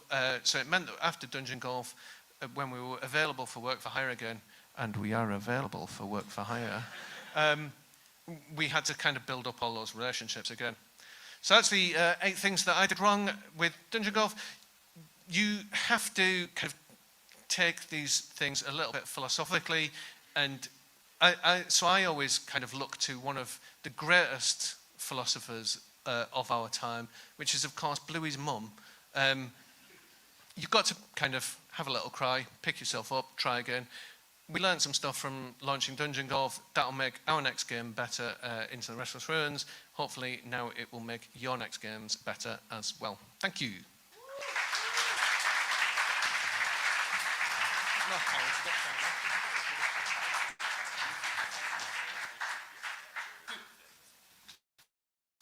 Thank you, Tony.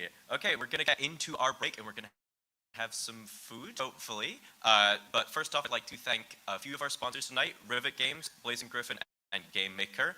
And I would also like to mention that on your lapel, there's like a little QR code that you can scan. You can scan that to join our raffle. But also, if you would like to support our charity for tonight's special effect, you can also buy a beanie, which are being sold in the kind of foiny bar area. And that'll keep you nice and warm. But another thing might keep you nice and warm is some food, right?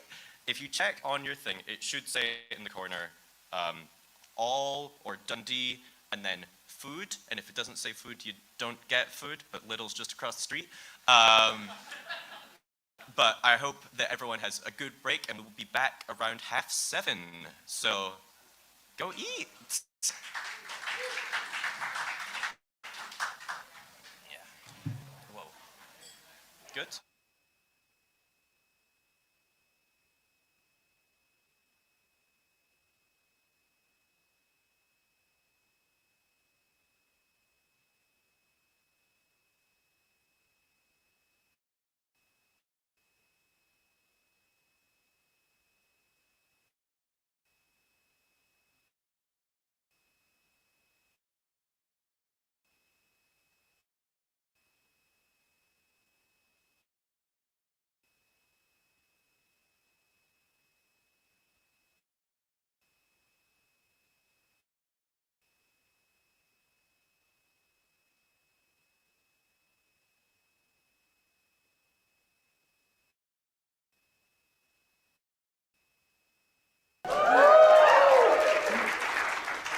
Oh, man. Hi, I'm Phoebe. Nice to meet you. Bit of backstory about me. I've been in the industry for just under 3 years now. I actually didn't come from a traditional games background. I studied film and media at university and kind of realized partway through my degree that I was taking any opportunity I could to make my assignments about video games.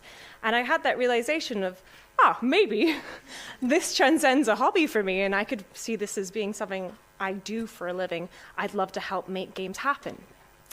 But I didn't really know what kind of role I would be suited to or what roles were out there. So I decided that after I finished my degree, I would try and find a job within the games industry. So after a year of unsuccessful job hunting, because it's never that easy, is it? I found a job as a QA, and I was just so ecstatic to be there. I was so happy to be included in the industry and to have finally made it. And then about just over a year ago, I was asked if I would like to do some design work for a game I was testing. And I was like, sure, yeah, I'd love to try. And I did a dry run, and that went well. And then I got offered a position. And I am just so grateful and so happy and just beyond incomprehensible that people would have that faith and that belief in me. And yeah, I love it. I'd say I'm worried. I'm really worried that I am not learning fast enough, that there's too many gaps in my knowledge, I am not doing good enough, and that I will eventually, inevitably, let down those people that put their faith in me. And I thought that maybe this imposter syndrome would get better over time and I would not be so worried. But actually what happened was I just had ammunition to feed it. And it would be like, do you remember that thing you did 6 months ago? Useless. The worst thing. And it's like the backseat driver from hell. So, yeah, I was having a conversation with some colleagues. And yeah, I just overthink. I've always been an overthinker, and I'm hoping this is relatable. And I'm really sorry if it is, because wouldn't it be nice, just for once, to roll over and go to sleep at night and not have to overthink every possibly inconceivably wrong thing you did in a day? Right? So I was having a conversation with some colleagues about my overthinking and my worry, and one of them turns to me and says, "Have you tried exercise?" 1, rude. Clearly, I'm the peak of physical fitness. I'm the one on the left. And 2, I hate exercise. I'm not good at it. I'm not good at it. I'm a hazard to myself and others. I have the A&E history to prove it. But they were pretty insistent that it helps their brain and like it's good for them and to stop this unhelpful thinking. And I was like, okay. So I rejoined the gym. And I don't know about you guys, but I have a very tumultuous history with the gym where I've stopped and started many times over the years, starting from when I was about 12 and could choose it as an elective during Friday's PE session. And I would always choose it because, fun fact about the gym, you can't be chosen last for a team of one. In theory. So I'm back at the gym after having this conversation with my colleague, and I am reminded exactly why I cancelled all those times. It's loud, it's crowded, it's got weird lighting, and people are hissing. Why are people hissing? What about heavy objects turns you into a snake? I really need to know.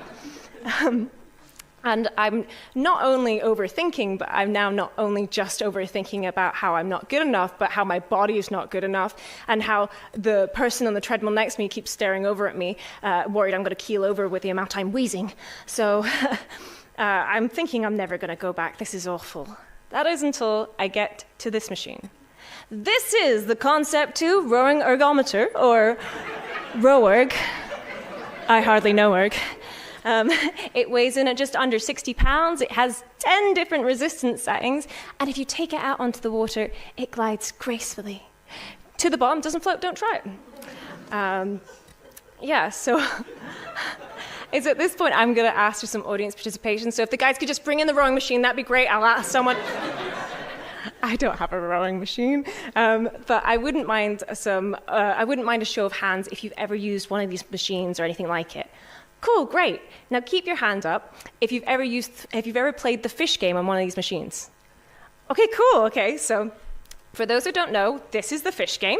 You play as this fish. Your goal is to eat the small fish and the striped fish to get points and to avoid being eaten by the big fish with teeth, or you'll lose points. You row to go up, you stop rowing to go down, and you have 4 minutes to get the best score you can. And I am at this workout from hell, and I'm playing this fish game, and I'm no longer thinking I'm not good enough. I'm thinking about how in all the times I have stopped and started going to the gym, I've always managed to pick up the fish game. And I've gone to a lot of different gyms, like across the country, like even in England as well. And this has always been there, but I never see anyone else play it, and I've never heard anyone talk about it. So I started to wonder, if anyone knew any more about it. So I did what anyone would do. I took to the internet. And I actually couldn't find all that much about it online. Through scouring through some old manuals for these machines, I discovered that the fish game was introduced in the PM3 model, which was released in 2003, which actually makes the fish game 20 years old this year. Amazing. Happy 20th anniversary, fish game. Woo! Yeah. What fortuitous timing on my part. It's almost like I planned it. I really did not. But yeah, I couldn't find much more about it, and I was still really curious. So I took the next step, and I contacted customer services. Yes, I really did this. Because I wanted to know who developed it. Was it in-house? Was it external? Could they tell me anything else about it? And I didn't expect a reply, but I did get one by the lovely Nathan. And Nathan told me that the fish game was developed in-house by one of their engineers called John Williams, who has retired a couple years back. This is the photo they posted on his retirement. Isn't he dapper? What a guy! But yeah, as for more details, the links that Nathan sent were just things I'd already found. But I was curious about that high score, because I'm not competitive in the slightest, but I must beat it.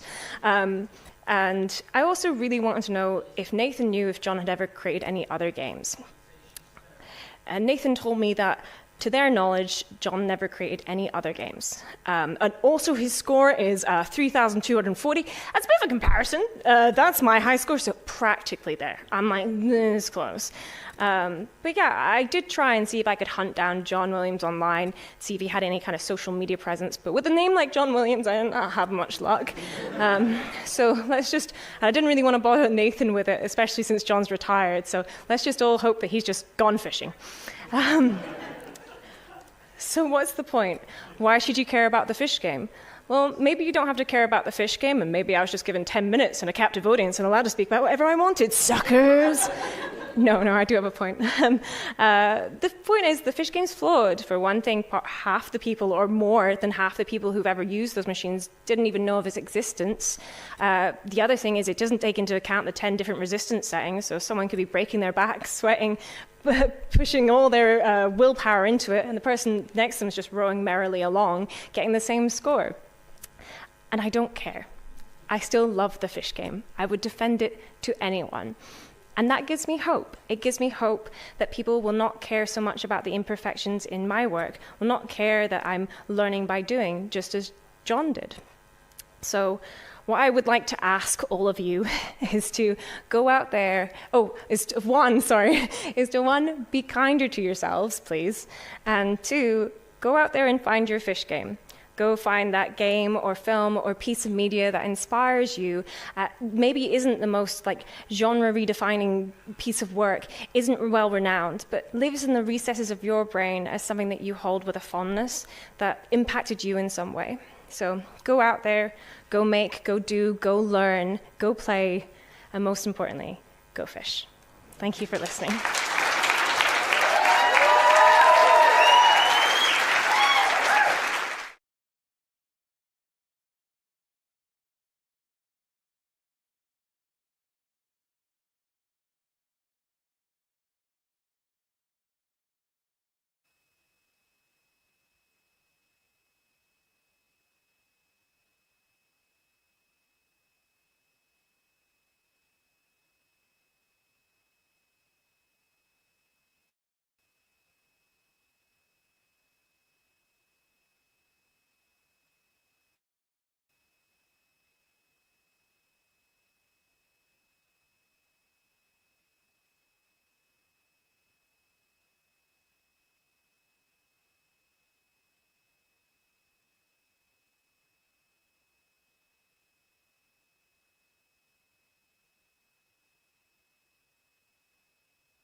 Hello. Should I do this first, Colin? Hi, everybody. I'm Garnet Lee, and I'm guilty of what Paul said. I have given that talk about how to write a pitch. And this is exactly the response to that, because having given that pitch, that talk a few times, I thought, well, everyone out here is creatives. You know how to make creative content. You don't need me putting a box around that. I think what you really want to know is, how does a scout at a publisher, which is all I am, it's not a universal answer, look at a pitch? And I started here saying, my God, it's full of stars. Anyone 2001 fans? So there's that moment when Bowman is like, wow. And this is what it's like for me every day, looking into the inbox, looking on Twitter, looking on Screenshot Wednesdays, because what you do inspires me. I love what I do. It is one of the greatest jobs I've ever had in my life.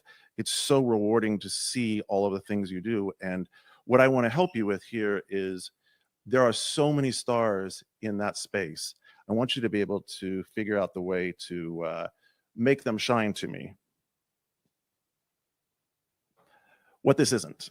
This is not an assembly instruction, and it's because you don't need an assembly instruction, but also I want to talk to you about not making assembly instructions in your pitches, because as design teams, you're thinking all the time about what's going to go into my game. How many pieces are going to be here? And it's very easy to start falling into that game design doc and falling prey to, well, I want to show this scout that I know what I'm doing. I want to show them all the pieces.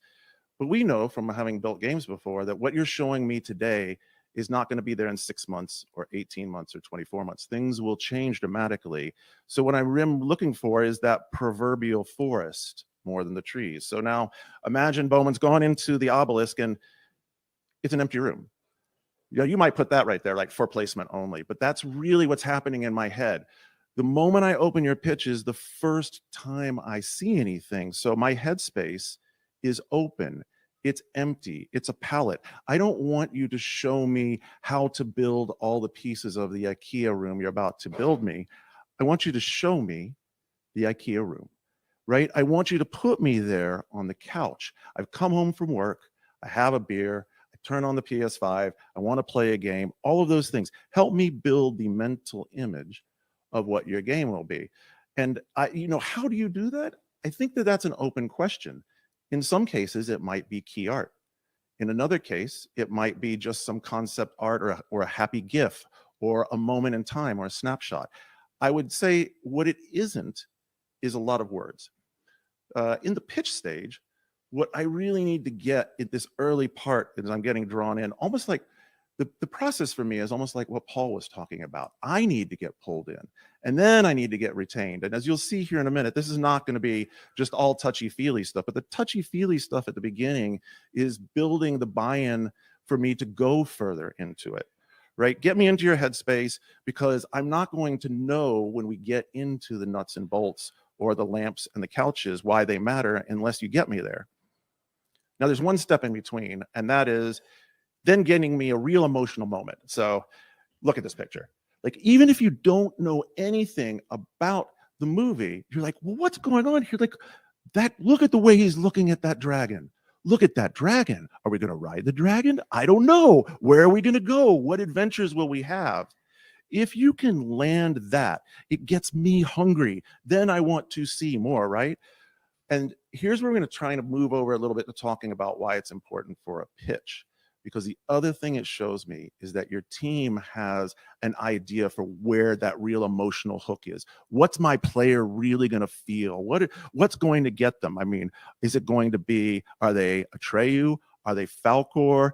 Is it some combination of the two? But it means that you're thinking in that space of, this is what's really going to land my player. So now you've built the room. You've got me with the dragon.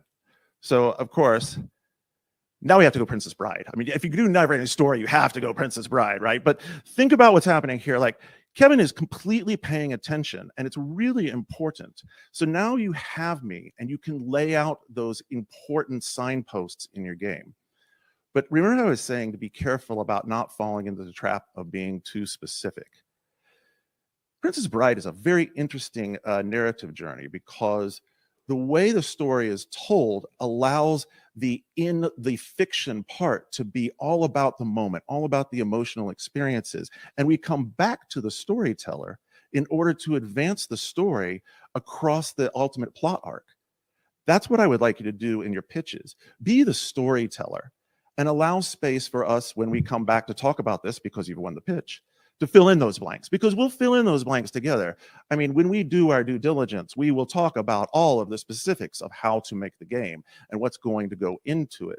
But what I really want to know is, this could be, for example, one thing that's been very effective right now is showing me what's your daily loop, what's your weekly loop, and what's your monthly loop. Like, those are the mileposts, right? I don't need to know all the individual pieces, but having those beats in there really helps me understand how we're going to build a story that's going to keep using our great moment to build our giant room. So now we have to get down to some really important pieces, and these are the parts that I see sometimes. So if up front, the part that you're all really comfortable in, talking about all the design elements and all the pieces, you've given me lots and lots of detail. When we get to the parts that I need more detail, sometimes I don't find them. So one would be, introduce your cast. And what's important here is, I went through a couple of ideas for slides. I thought first about sports team, because the most important thing is to tell me the positional roles that you have filled. Because if I'm doing my job right, I'm already thinking about, what does a production team look like that can accomplish building this game? Do they need a full-time environmental artist? Do they need a full-time 2D pixel artist? And then I'm going to go and start looking at this and determining, have they planned out the right player personnel that they need to make this game? Do they understand what it's going to take to get there? Give me their roles and give me their strengths. I would caution you against going too much into making it a CV, because if you have someone who is very effective it comes out of school as a great VFX artist, but you put that they've just graduated school, I might be a little nervous about them just having graduated school. But if you show me or tell me about their great skills as a VFX artist, then I'm going to move right on from that. Because what's really important to me isn't whether they've worked on 2 or 3 games individually. It's together. Has your team been together, able to ship games, able to put together the pieces, and do you have the right pieces? So keep it very relevant and on point here. And then finally, the part that you really don't want to do, but you have to do it, charts and graphs. And so we call it charts and graphs. So what kind of charts and graphs do I want? So one of the things that I see in many pitches is we're going to be on Xbox, PlayStation, Switch. We're going to be $24.99 releasing in April of 2025. How the heck do you know that? It takes us weeks to figure that out with a brand team and a release team and figuring out launch windows and looking at production plans. We have no idea what your price point's going to be, what your platforms are going to be, and all of those elements. So make your production plan about numbered months. Here is how many months from the time that you sign me till we'll be finished. Likewise, in talking about your production plan for people, talk to me about what personnel you need in each phase. I don't need a actual, burn down chart of everything that's going to happen, but I need something more hefty than, well, we're going to work 24 months until we go to gold. It's not quite enough. I need to see phases. I need to, for instance, understand, where do you think you're going to be at alpha? When are you going to be in full production? When do you need more art resources?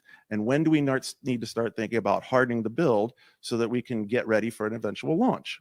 So stick to the things that are in your control. The other things that I would say, at least for Raw Fury, we don't need is, don't worry about marketing budget. That's our business. Don't worry about localization, also a publisher role. Don't worry about QA, also a publisher role. We're going to provide all those things. What we need to understand is, hey, developer, for X amount of dollars, you can build this game. We bring that money in over that amount of time. Can we launch this game successfully together and make money? And so that's what I think you want to reach. Thanks very much. If you enjoyed it, there is all of this information on Raw Fury's website. As Paul, I think, said we're one of the places that has a bunch of stuff. We've got a sample budget. We've got a sample pitch deck. That's me on Twitter and on Discord. And please feel free to grab me for questions.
thank you for staying late and tuning in. And one thing I wanted to do, because this is going to be on the internet for the future, is to speak to people in the future and say, if you're in the future, did I buy the Vision Pro and do I like it? And how's that new Switch? It's very interesting. But a bit about me. I'm Ian. I'm our program manager. I was a freelance games journalist back in the 90s. I got scared when the dot-com bubble burst and went and got a proper job. And I'm here today to tell you to never get scared and not get a proper job. Get a real job. Has to be a real job, but don't get a proper job. I joined Double 11 in 2019. I tried to be a producer, and they were like, "You're not a producer. Tightening up the graphics on level 3 isn't a real thing, Ian, but we might need you." And so I manage our partnerships and comms. The story so far for Double 11, we've been around, like I say, about 13 years. So 2009, Lee founds a studio in his loft with some mates. He's been in the industry a long time. And then we bring some people on. Some people come, some people go. Some of them go off and start cool new things, which is really awesome. But over those years, we thought that there should be a kinder and like a nicer and better way of doing it. And that's what we've been trying to do through all of that time. And we've been trying to do that with lots of people, some of whom were in this room, which is quite exciting.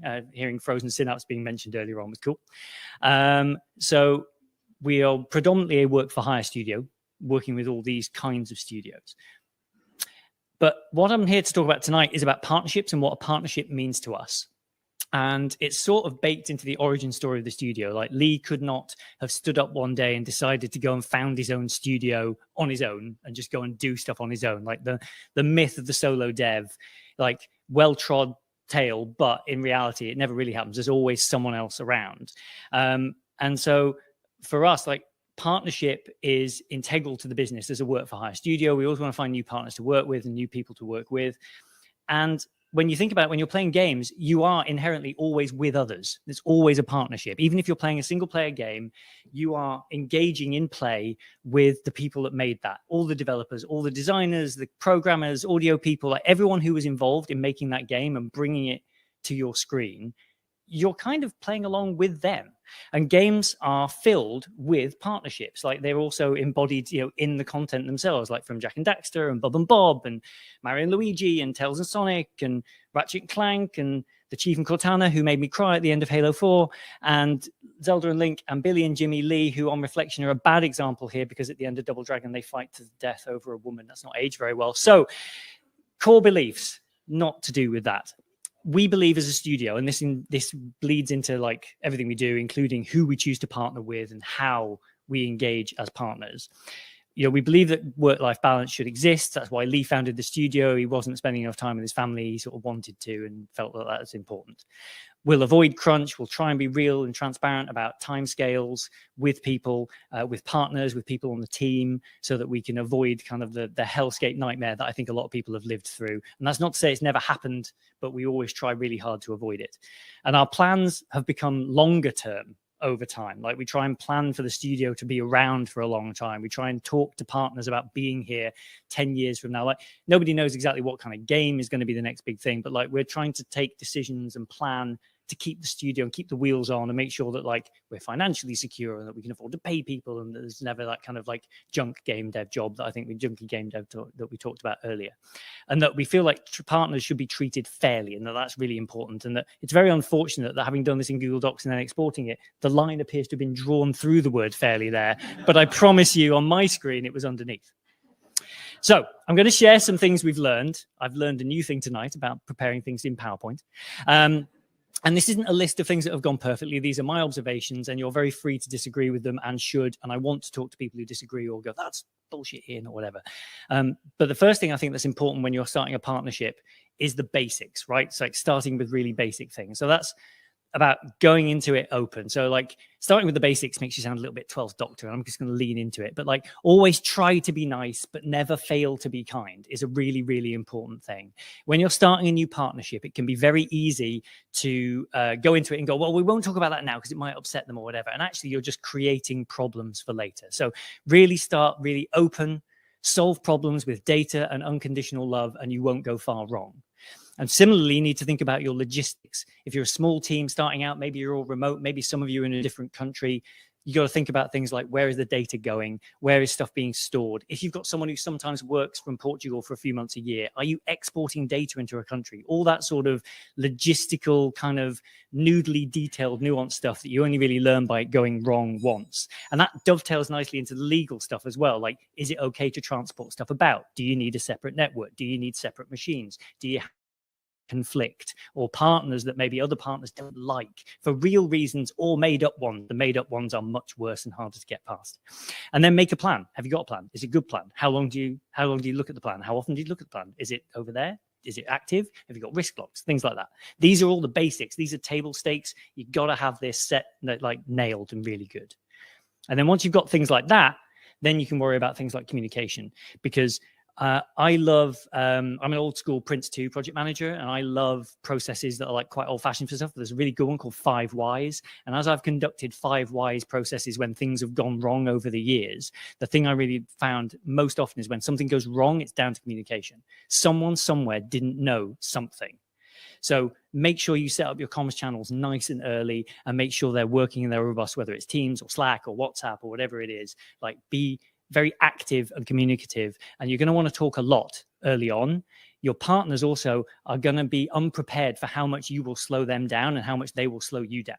And that's natural. You're starting a relationship. You don't know y'all very well yet. Like, it's good to talk and over communicate a little bit and find out what the rhythms are that they work in. Are they on a different time zone to you? All those sorts of things. And then it's also a really good idea to find out what reporting you're going to do and what they need, right? Because it's easy to just prepare a weekly report that nobody looks at, or easy to prepare like a monthly report or whatever. But find out what they actually want by talking to them and asking them what they need to see. Then you'll get it much easier for you to ask for things later, because you went to the trouble of asking them what they wanted and what they needed to see. And then this one's quite hard in a kind of post-COVID emerging economic nightmare hellscape. But if you can, meet in person as often as you can, like hang out with each other. And when you're doing that, like, try and set goals for hanging out and spending time together that aren't just deliverables for the project. So don't go, right, we're all remote, we're going to get together for a week and we're going to bash out this major key deliverable that we need.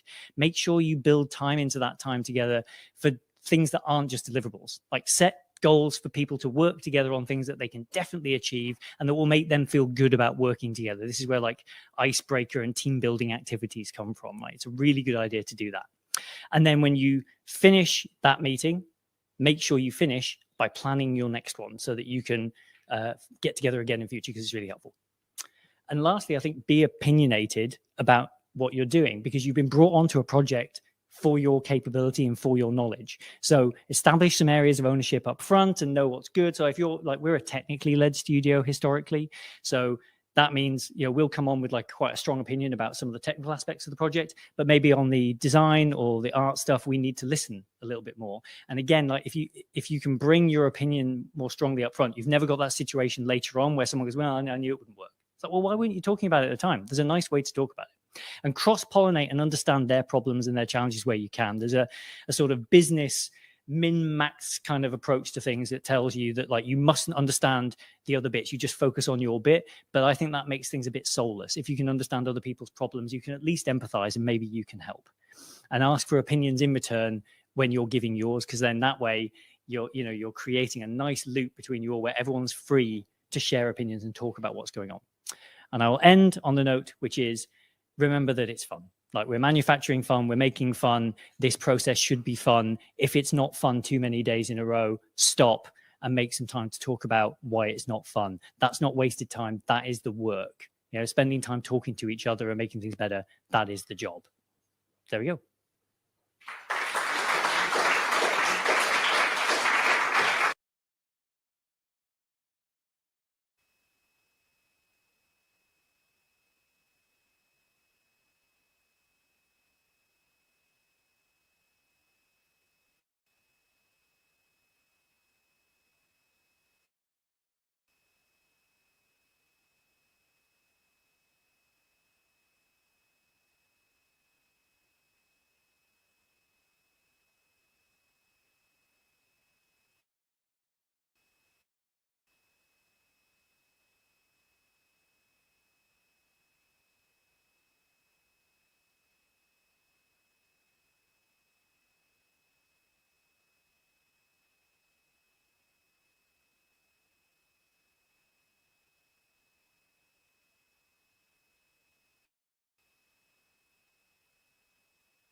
Hello, Dundee. Oh, wow. Hope everyone's filtering in. Hope everyone's had a good dinner or didn't eat anything at all. That's fine.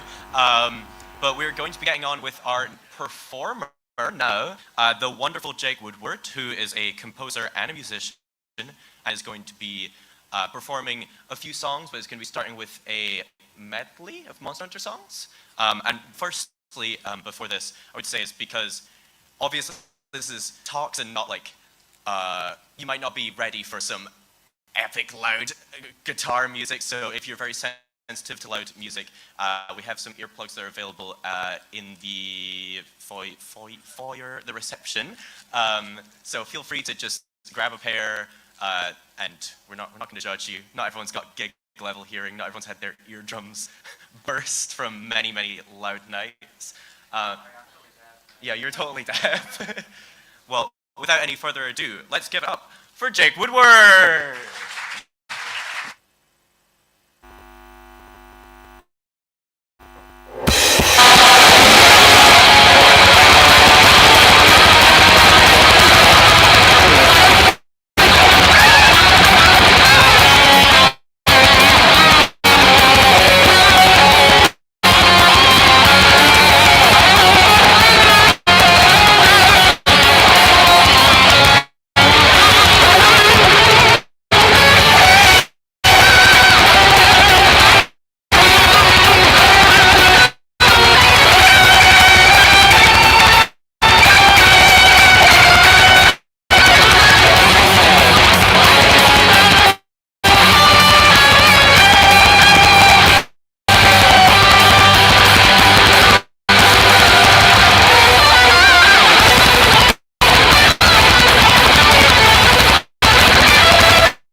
Thank you, thank you.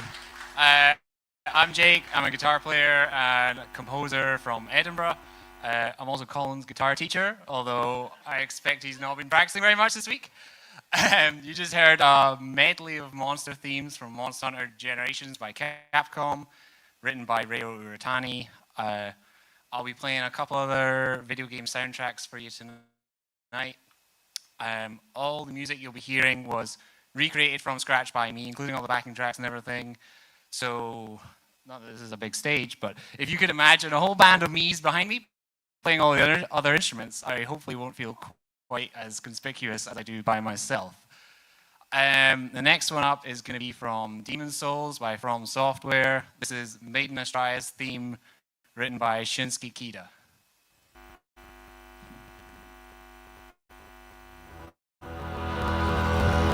Leave us, Slayer of Demons.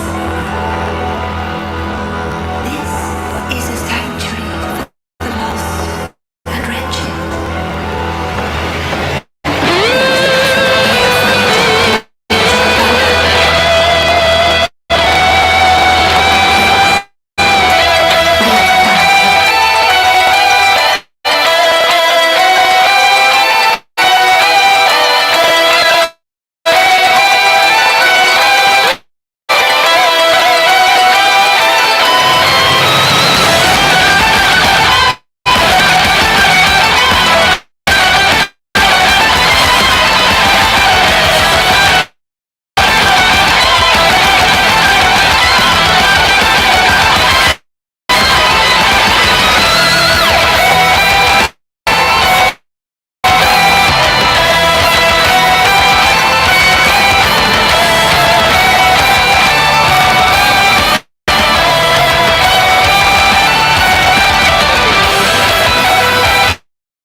Thank you. Thanks, guys.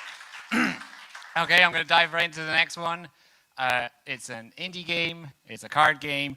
It's one of the hardest games I've ever played, and yet I'm hopelessly addicted to it. It's Slay the Spire by Megacrit, and this is the theme of the heart, written by Clark Abood.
Thank you. Thanks again.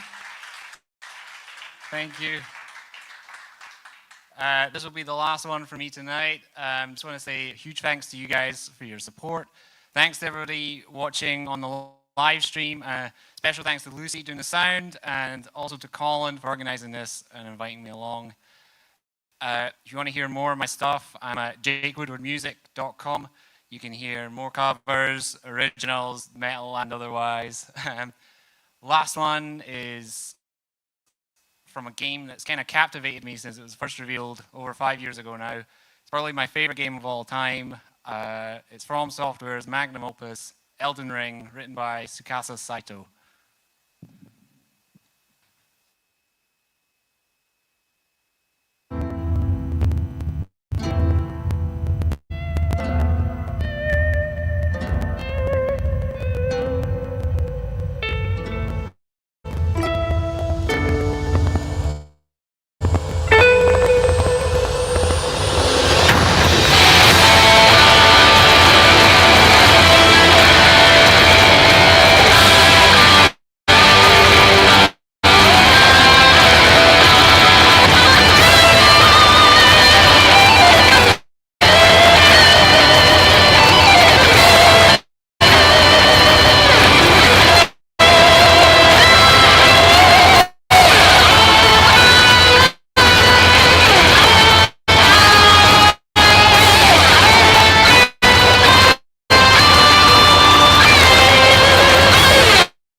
Thank you.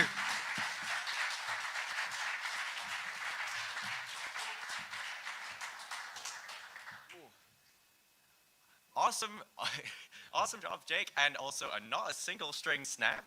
Very impressive. So far, yeah, it's still Glasgow. Since Jake is Colin's guitar teacher, I think it's only fair we invite our next performer, Colin McDonald, to come up into the stage. See, you all laughed at that joke, but I stole it from Fergus, so shout out to Hub World.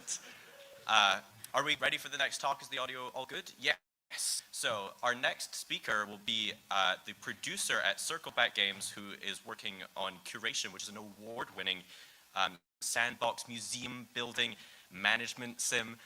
Everyone, give it up for Gabriel Stott.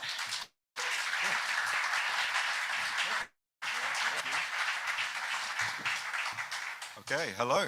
Right, let's do this. Yeah, so I am Gabe, and this is Producing Indie, which aims to be a fairly candid, fairly honest account of my experience working in the indie games industry so far. So, yeah, that's me. Same hoodie, you know it's me. I'm a Portsmouth University graduate. I'm a producer, and I'm a founder, or co-founder, I should say, of 2 indie studios, neither of which make any money yet. I will just put that out if we're being honest, which is what this aims to be. So, very quickly, we could argue over what indie is all day, and we don't have time for that. So, for the sake of this slide, we are self-owned, we are self-funded, probably going to be self-published at this rate, and we're a very small team, both companies. With that said, bear with me on this slide. All right, it's a little bit deceptive. Starting a company is technically very easy. All right, you get yourself a team of people. I'm sure you know enough people to put an indie team together. You register with the company's house. Maybe you make yourself a website, maybe some social media, and then you're going to go make loads of money. Except probably not, because funding a company and running a company is notoriously difficult. In order to make any money, you need to sell stuff, probably video games. If you're making video games, you probably need money, so we end up in a little bit of a tricky spot here. I don't know how to make that happen, so that's not what this talk is going to be about. But you probably know what to do. You know, reach out to investors and publishers and that kind of stuff. Maybe you're lucky enough to self-fund and you just have a few £100,000 lying around. If so, come and speak to me afterwards. I'd like some of that. But yeah, let's get into it. So it sounds like rain. This was a project we worked on at Creek Interactive. This was the first company that I helped form. And it is not a live project anymore. It is shelved, which is a big shame because as you can tell, it looks fantastic. I think the art team did an incredible job on this. And we're going to talk about some of the successes of this project before we really rip it apart and get into the nitty-gritty of where we failed. Okay, so yeah, it looks great. We made a pretty good demo for it as well, which for an indie team like us, we're really proud of. Right? You could play it from start to finish and it wouldn't crash. It didn't have any major bugs. This, for us, was a great success. First made project and it worked. And it worked so well that when we sent it off to events teams, they actually let us take it to events. We went to Barclays Eagle Games Frenzy, that was great.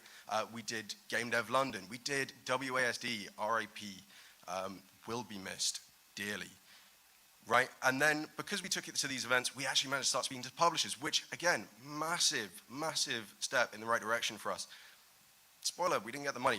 You already know that. But yeah, let's talk about where it went wrong, okay? This project just far, far too ambitious. We don't have time for a full kind of autopsy of this project, but I will start by saying that it was originally planned to be a kind of open world project.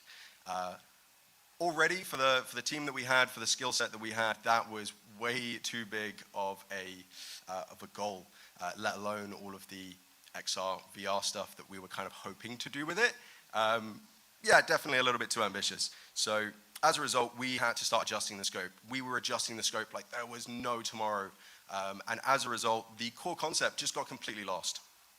So if you need to rescope, maybe just try and stick to the core principle of the game, if you can remember what that is, which I don't think we could by that point. So yeah, that's definitely partly my fault. This is where I'm going to take some accountability and say that I was still learning. I was 2 years into my academic course at Portsmouth University when I undertook this project. And, I barely knew what the games industry was 2 years prior to that. When I started, I had no idea. And I'm still learning today. We're all still learning, but I was really learning at that point. So I'll take a bit of accountability for that. Also, the design decisions, it was my brainchild, and I didn't put my foot down enough with some of the design decisions. That was also my fault. We live and learn. And the next thing that I'm going to talk about definitely kind of shines better and shows that we did learn from this. The last thing is bad timing. Like I said, we did this during a sort of self-employed placement year during that course. And as a result, we all had to then go into our final year at university. And nobody wanted to work on this project while also having to try and finish their final year of university, including myself. So let's put it, the band split up, as it were. Lastly, we did learn from these mistakes. I learned from these mistakes, and that for me is a major success. And I will celebrate that. And that's why I don't see this project as a failure, even though it isn't the project that started making money in the games industry. This is curation. This is by Circleback Games. If it looks familiar or sounds familiar, great. It's because we won Student Game of the Year award from Tiger. We're very, very pleased about that. Like I say, for small indie teams like we are, that is a massive, massive achievement for us, and we're so proud of that. Let's start digging into this one. So the team dynamic was much simpler. I kind of breezed over it on the last one, but the team dynamic for this game was much simpler. Everyone just kind of got along very easily. People kind of knew their roles on the project much easier. That helped massively. On the previous project, we kind of tried to smash two different groups of people that knew each other beforehand together and just expected it to work. And it didn't. It just fundamentally didn't work very well to start off with. If you know anything about the Tuckman model of sort of team formation, then you'll be able to kind of understand why that didn't really work. Go and look into that if you don't know about it. It's very interesting. So let's have a look. The demo for this project is so much closer to what we set out to make it conceptually. It's not 100% what we set out to make it, and we will come back to that in a moment. But it's so much closer than Sounds Like Rain was. So yeah, we'll take that. We took the event, we took this game, to events. We took it to the Games Frenzy, and then our university actually on our behalf took it to EGX Comic-Con, which was fantastic. That will come back into play in a moment. The game has a Steam page. Again, for a team size of our size, in our position, massive achievement. Our first game on Steam. This means so much to us. Publishing, we are now also starting to talk to publishers with this game. This is, again, a massive step in the right direction for us. Whether it will go anywhere, who knows? Too early to say. Let's talk about some of the failures of this. So the game is on, well, it's almost on Steam. We've got a Steam page for it. There's no demo available yet, and we tried to put it on Steam for one of the events that we went to, and we did not have enough time to do that. It did not go up there in time for the event. Obviously, we were really hoping that we would get loads of wish lists by having it on Steam and taking it to the event. While, as we now know, that doesn't necessarily translate to sales, seeing number go up, make happy. So that would have been great. But nonetheless, one of the other massive learnings from this project, as again, we kind of heard from some other talks, design and prototype early.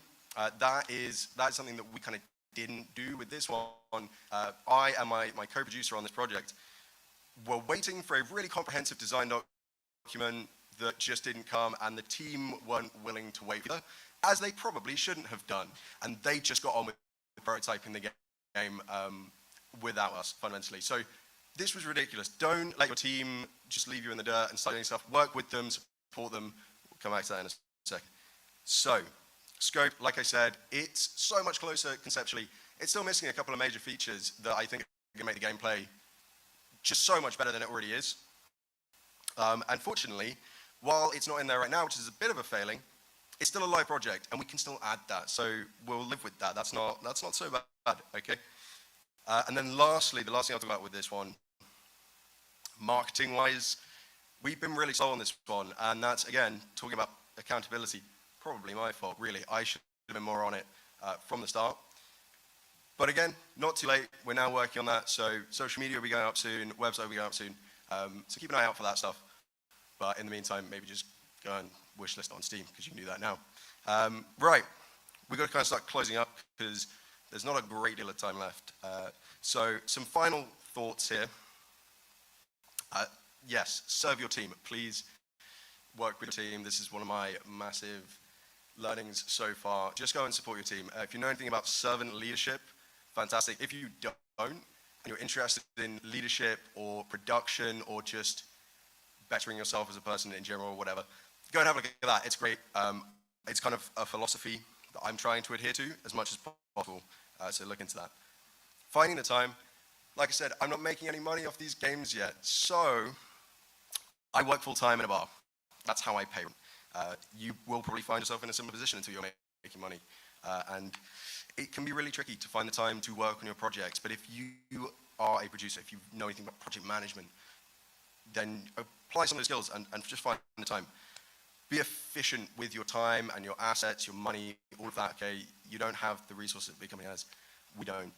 We've got to be efficient. And then lastly, the last thing I'll say is you need to be really persistent and you have to have patience. And you need to be able to look back at the things you've achieved and count those successes and let that motivate you to keep going. Because if you don't and you're in my position and you're 4 years into trying to make indie games your profession and you're still not doing it, that can be really sad until you look back and see how far you've come. So that's my talk. Thank you so much.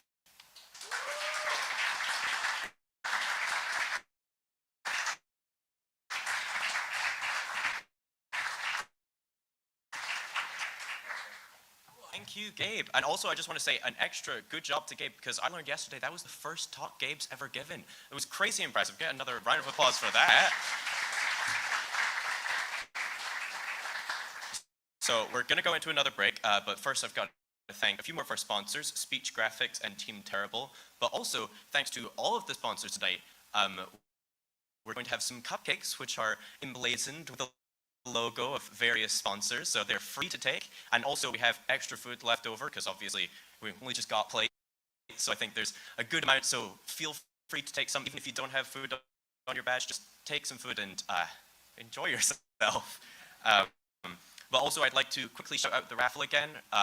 You can scan the QR code on the badge, and that'll take you to the raffle site. There's some amazing prizes that you can get. The first time I went to Games Talks Live, I won a prize from Super Rare Games, and they've got another bundle tonight. That was awesome. We've got controllers, got headphones, we've got Steam keys, we've got everything. So please just give all you can to Special Effect, and I hope to see you again after the break, which will be roughly at 8:30.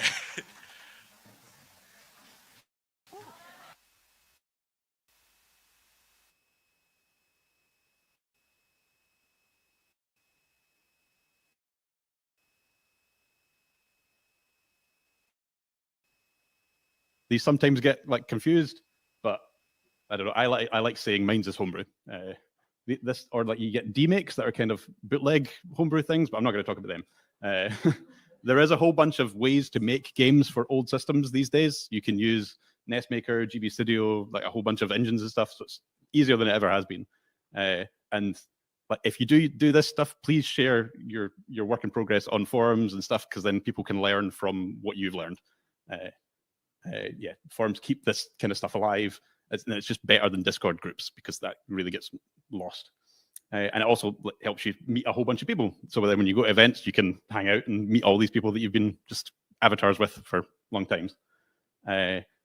So I released this on itch. I forgot where we're going to go with this. I've not practiced this one this much yet. So yeah, show this off at like local gaming things, see if people like it. Not every game in this like homebrew scene needs to get a physical release, because some are just tech demos and just like fun projects. But yeah, if you pass that and like your game's good, people like it at events and stuff, how do you make it real? You go for funding. There's a lot of Kickstarters for this in this space at the moment. There've been a few really successful ones and then a few minorly successful ones. Also make a, what's this? Press kit for your game. And then you can just copy paste your stuff to Kickstarter. And the press just love just being able to copy paste stuff as well, being lazy writers. On day of release, if you don't learn anything else from me, send your press kit and like press release to inbox@gamespress.com, and then that will get sent out to like most of the media people. Yeah, people get like an email every day that tells them what's happening. So I've funded these 2 games through Kickstarter for NES, and then we added Dreamcast and PC and stuff on the other ones. People ask about manufacture. How do you make these games these days? AliExpress has got like lots of really cool shells and stuff. And if you're like serious about it, you can contact the manufacturers that they use and like cut out the middleman of AliExpress and get custom stuff done in that. And then you use like a cart flasher. You can get ones for all the different systems. And then you can make your boards, and that sounds really scary and stuff. But yeah, and you can get cool custom PCBs. But more recently, there's a bunch of people just doing this for you, so you can kind of buy them off the shelf and ship them. They'll even like flash the games to you if you give them a build as well. What are these? Yeah, boxes and stuff. Frank in America, he seems to do everybody's box in America for some reason. Or you do it yourself, but again, that's a lot of hassle. Frank's boxes are really good. When you're doing a Kickstarter, like people private message you, basically saying we can do what you're going to do, but cheaper for you. So just be aware that that might happen. Frank reached out to me during that thing saying we can do it, but so did Broke Studio, and Broke Studio were like, we can do the whole thing, not just the boxes. So I was like, yep, and it was cheaper than Frank as well. But if I was to do it all myself, Limited Run more recently, I've been getting into more like indie like homebrew releases as well. But their lead times are a bit long if you want to get a game out. And again, I met the guy from Brook Studio. He came to Dundee to get married. He loves Scotland. He was thinking about moving here, but didn't because of Brexit. He's got a logistics company. He needs to be able to ship stuff. Yeah, we look for easy ways to port these games up to get more stuff. I remember when I was at school, there was like a guy on a bus. It was a school bus. It gave me a burnt disc saying like NES games, and it was for the Dreamcast, and it was NES or DC. And I was like, wait a minute, that was a thing. I could play NES games on the Dreamcast. Turns out it's an open source project. It's got a reasonably permissive license, so we edited it a bit, made it like nicer to use. And yeah, with help from one of my friends from a previous job, released it as like NES to Dreamcast. So now anybody can release their NES games on Dreamcast. But then that leads into the rabbit hole of how do you manufacture CDs now. The debate is like duplication versus replication. There's a few differences. One of them is like, what is this? This is duplication is a burned CDR. So you can still get your CDs manufactured, but then you burn it yourself. So here's the pros and cons of that. I can't read, so you can probably read that better than I can. Replicated stuff is pressed. All these things, and it's really just the purists that care about this kind of stuff. There's a few companies do this stuff as well. Josh Prod was the one everyone says, why don't you just use them? They wouldn't touch anything less than 16-bit. So NES is 8-bit, so they were just not going to touch it. I did the first run myself as a minus CDR just to see, and it like sold out reasonably quick. So then teamed up with Wave, met them at one of the events, and they're here today as well. And they did a really good job, so you can buy it on their website now for Dreamcast. And it is a press disc as well. They're also like quite good at the marketing stuff, and it just helps me boost my brand as well, and helps them out too. Then we also did the same for NES to Steam. So we made an emulator wrapper that you can easily port your games to Steam, because that's like game developers' dreams in the small community, isn't it? We used FCUX, which isn't as good a license, so we can't integrate the Steam SDK and stuff. And just in general, Steam is not the place to sell your NES game. Itch is much better in this regard.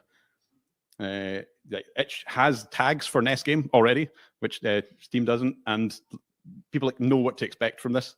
The general price is like $10 for a decent game, and it kind of goes down depending on quality. But for physical ones, this is what we think to expect paying these days. Again, bit dependent on quality. We also ported the NES to the Playdate, which is pretty cool. Oh no, what was that supposed to be? Oh no, maybe that's intentional.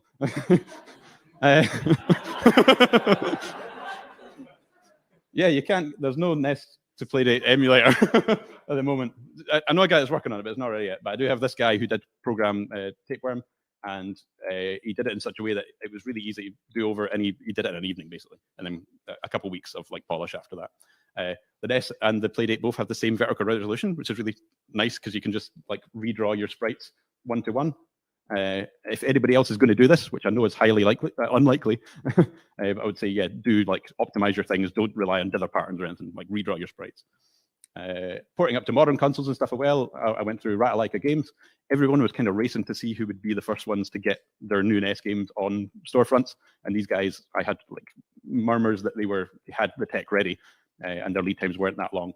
and it was just a nice split as well on the dev side. These guys have popped up as well. They've got a really nice front end, but they're only on Switch. Make spin-off brands and stuff. Like we made a mobile game that kind of helped boost the brand in that space as well. Go to conventions and fairs. Has stopped working. How much have I got left? 2 minutes.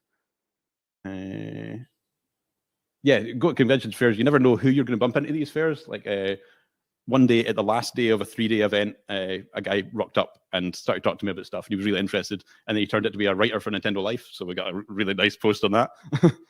So if I wasn't trying on the last day, I might not have got that. And then that's led to like more things and like the other like Retro Gamer and a few other mags. Debug as well. The Wave guys are here as well.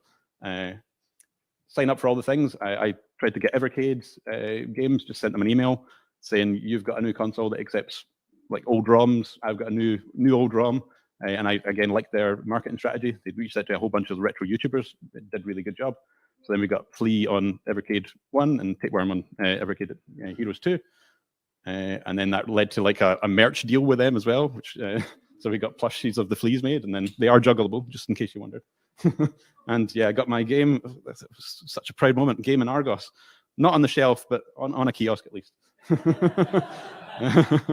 Also, just do print-on-demand merch if you're like small. It really costs you nothing. You just upload it and you get some money, and fans get to enjoy it. There's a whole bunch of streaming places now that stream these like lower games because they don't need much bandwidth and stuff. And I again met these guys at one of the trade shows, and then the next year I was signed up with them, and I was on their banner right next to Pac-Man. So again, they're really boosting my brand, and they seem to really love the game as well. Jam.gga is doing a similar thing, but they're not as good and pivot more than like Sofa and Friends. So, community bundles are also really good, like combining efforts, like marketing efforts of the community together for small bundles really helps. And then when you make a sale, everybody makes a sale. Okay, I'm getting really close here. I've not got many left. So now Tapeworm is on 9 platforms, 2 streaming platforms, coming to iOS and Android and Game Boy Advance. For these types of contracts, I'm not a lawyer. These things sometimes aren't worth financially hiring a lawyer, because and stuff, it is definitely worth it for the free marketing that they give. I just look over contracts and stuff. Like, we've all got industry contacts here. Don't sign exclusive deals. That's the main thing. The streaming ones especially want you to sign exclusive stuff and make sure there's a clear opt-out clause. I also got this pop-up projection book with me that I'll set up in the next break so you can have a look. Thanks.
I'm just going to amble for a little bit. I think some people are still crawling back into the room. They've had a good dose of cupcakes, and I hope that we're ready for our next set of talks. But before we get into those talks, we're actually going to have a video from our charity that we're supporting tonight, Special Effect. And this is a video showcasing the work that they do in hospitals, and we're going to be playing the video on the video machine. So, yeah, do I stand here or do I go down?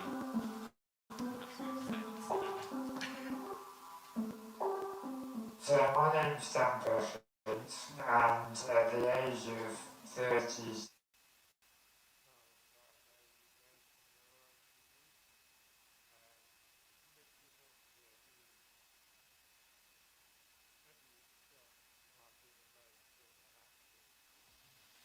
person, I was a triathlete. It was an enormous impact. Imagine, but very quickly sort of decided to take a very positive outlook and make the most of every opportunity that was presented to me.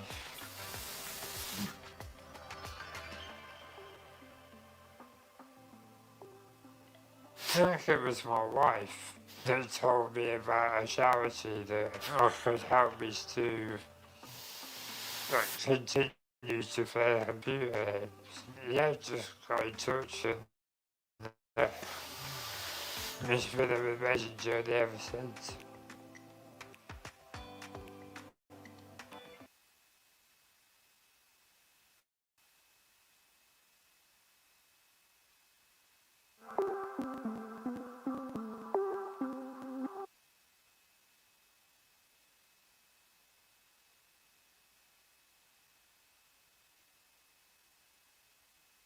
We will be back shortly. Do I need to stall for time, or are you getting it good? I hope everyone's having a good night tonight.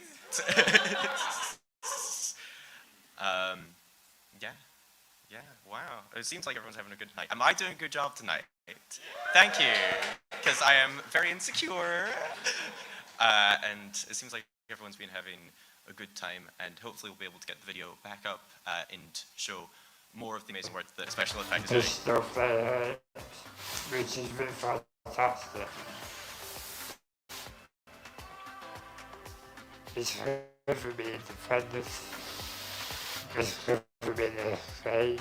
They're always there if I'm struggling with any aspect. They're there to help.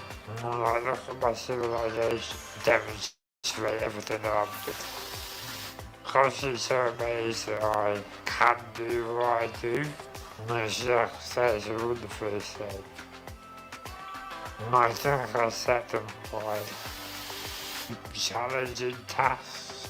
In that, is there a way I can still play this sort of game or another sort of game, despite the fact that I'm just controlling it with my eyes, and they are always up. The challenge is always there to help make something happen, rather than telling me things are impossible. So it's been a really important part of my journey with M&D.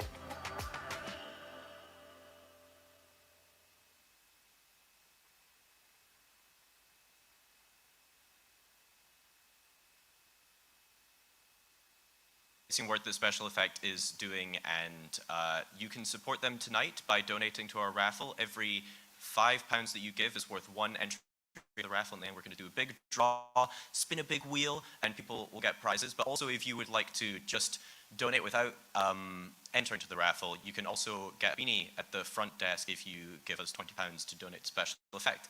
And so, without further ado, I think it's time we get into our next speaker, who is junior software developer at Incentive Games, who is an experienced composer and audio designer, who is an organizer for the Glasgow Independent Games Festival, which I went to in the summer and had an amazing time at, so I hope that sells you on this speaker right away.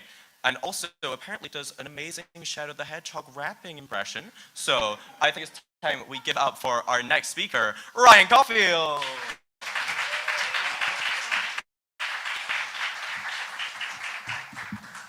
If we could add into that list, retired rapper.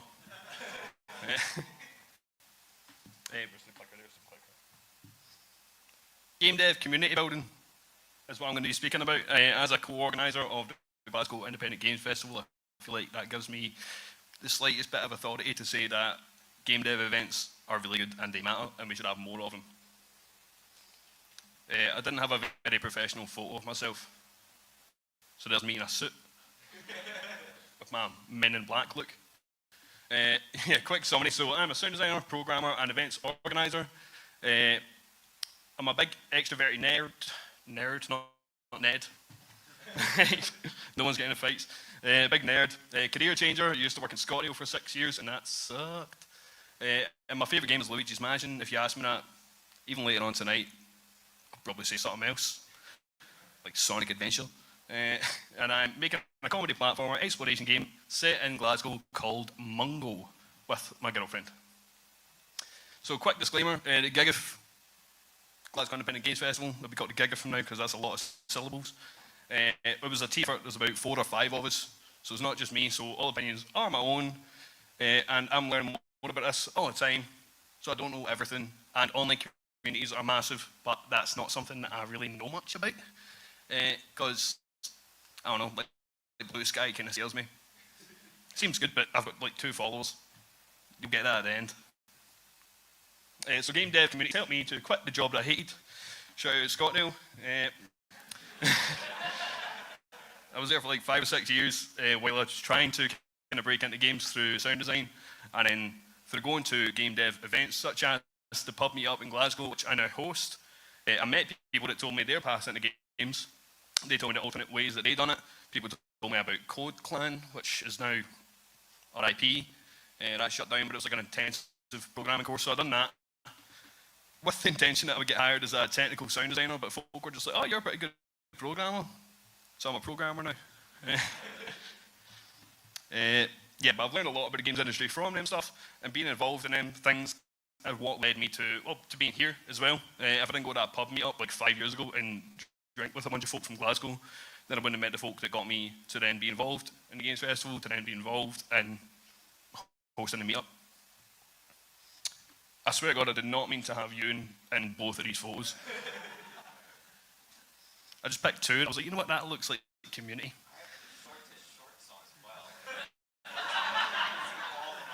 You just wanted to show off them like squats you've been doing, man. 7 minutes.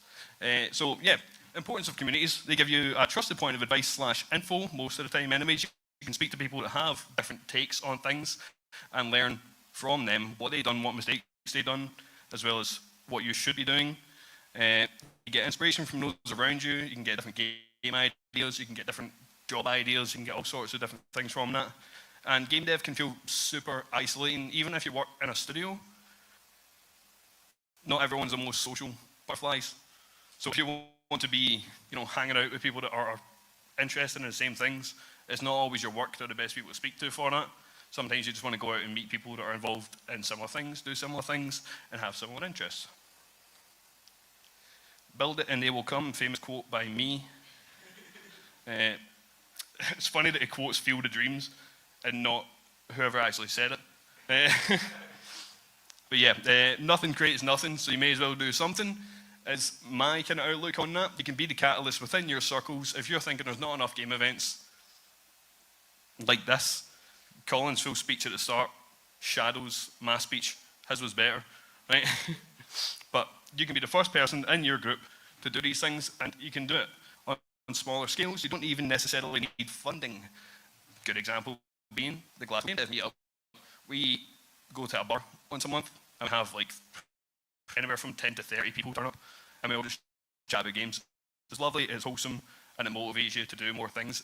It's kind of like, you ever go to a gig, and then you come home and you think, I'm going to make a band? It's like that, but once a month, and on a much larger scale, because how long do you really have to sit and make a game? And if you're going to do this, You can also, for bigger events, approach companies for sponsors. People actually really do want to sponsor you, even if they seem a little bit cold at first. Folk want to be involved, folk want to support, look at all them sponsors, they want to support events like this, so you may as well ask them, and if you're going to ask them, then you want to be prepared with a sponsor deck, and if you want to have a sponsor deck, Fergus made ours. Just some indie game / dev events, shout out GameStalks Live. And these will allow people to meet indie devs and support their work. It gives you unbiased feedback and testing because some random has no moral obligation to make you feel nice about your games. They could tell you if it's crap, which is, you know, a positive, apparently. And in exposure to and inspiration from others in the community. For the industry, it helps people to meet potential employers / employees. Not a lot of people do great in interview scenarios, and I'm willing to bet that's like at least half the room would say that, maybe more. So I think that meeting people in a scenario where they're calm, they're relaxed, they're just in a kind of social situation is a good way to gauge if you want to work with these people, or if you want that person to work for you, if you meet them when they're in a much more relaxed, genuine atmosphere, you know. You hear about opportunities before they arise. I've had it before where you hear about jobs that are coming up in studios, so you can be prepared, you can kind of work your portfolio around it, you can get your show reel sorted to it. Gives you a big kind of heads up. And the ideal situation being that we can then foster our own homegrown talent to then create a super healthy, super thriving game dev scene in the country, ideally.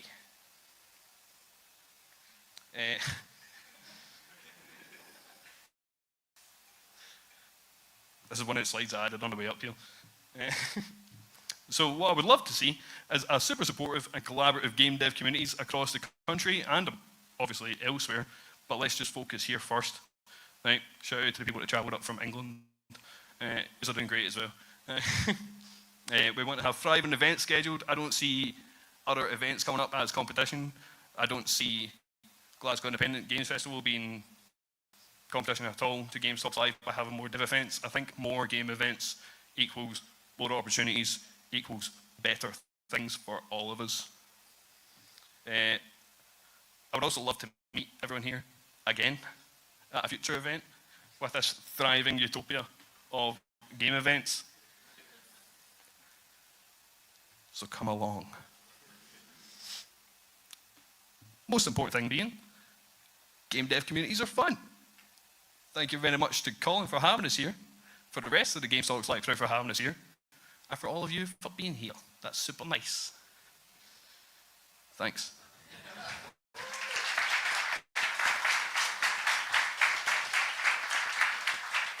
I'm on all of them. I've got like 3 followers on Blue Sky. I don't follow you on Blue Sky. Ewan's one of my 3 followers on Blue Sky. Don't steal that, we need that.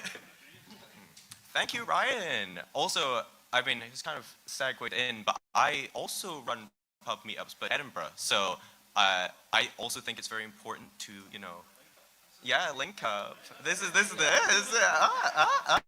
Spider-Man pointing me.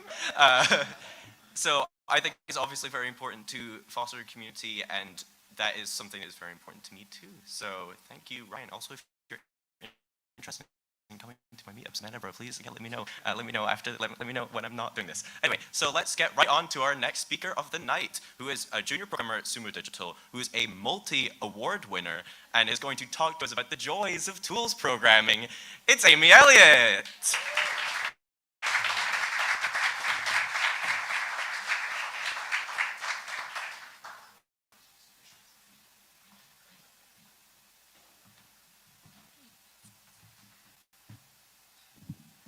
You guys are so tall.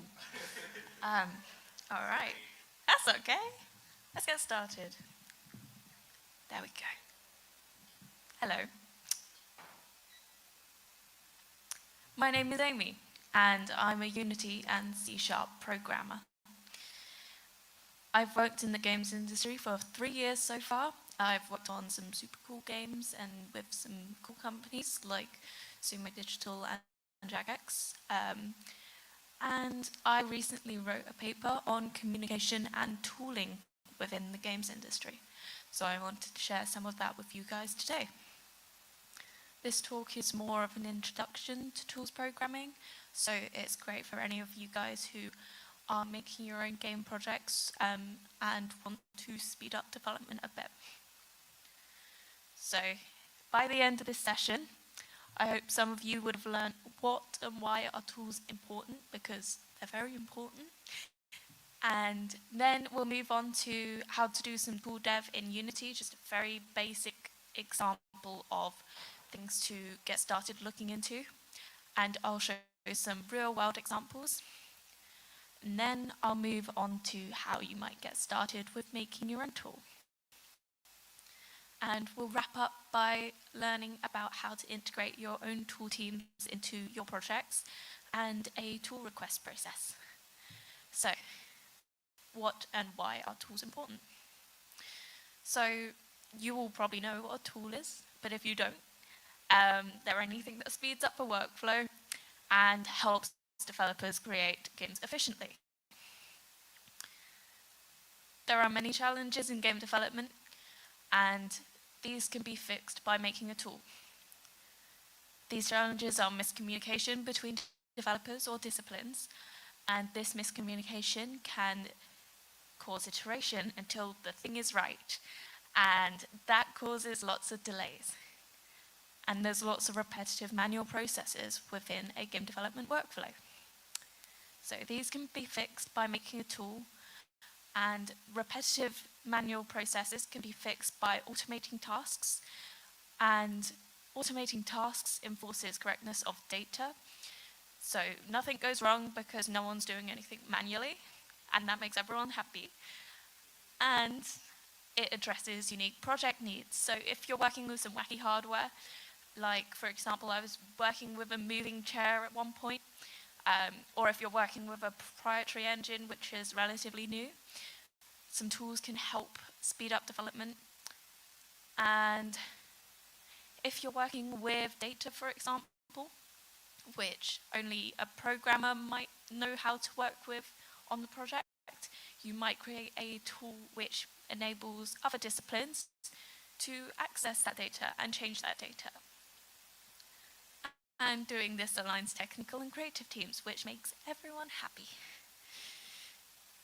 So, here's how you might approach creating tools in Unity, but this isn't the be-all.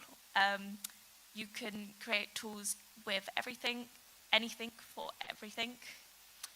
In Unreal, Unity, you can create tools which are standalone, but here is how you might approach it in Unity. So there's a custom editor and the editor window. These are both deprecated approaches to customizing the inspector or making a fancy, pretty floating window to make things a bit easier. But the best approach, I think personally, is the UI toolkit, which is a new toolkit implemented into the Unity engine, which enables you to create cool UI within games and also for the Unity engine. It's very responsive as well. Here are some real-world examples from a super cool game called Stampede Racing Royale on Steam right now, of some tools. So this is the photo shoot tool, and as you can see, it's very visual. So this tool is used by our marketing team to create pretty images for social media, and it's very visual, as I just said, just so it's easily adoptable for the marketing team, because the marketing team most likely don't have Unity experience. So making it as easily adoptable as possible was key with this tool. The next tool I want to talk about is the metaconfig tool. So this goes back to the example that I gave before about data and making it to access for all disciplines. And this tool basically deals with track configurations for the game and makes it easy to change these configurations without opening a text file and then editing things and then making one mistake which breaks everything. You don't want that. So both of these tools automate tasks, enforce correctness of data, address unique project needs, align technical and creative teams, and many more things. So basically, it's really good to make tools. Here's how you might get started with some tips. So you want to identify the need for a tool. Look for any repetitive or time-consuming tasks within your day-to-day workflow, and look over the past week and look for any miscommunication you had with your team members or any frequent errors. And finally, talk with your team members because they'll have different workflows and use different tools than you, and they might have a need for a tool which you don't even initially realize because you don't work with their workflows.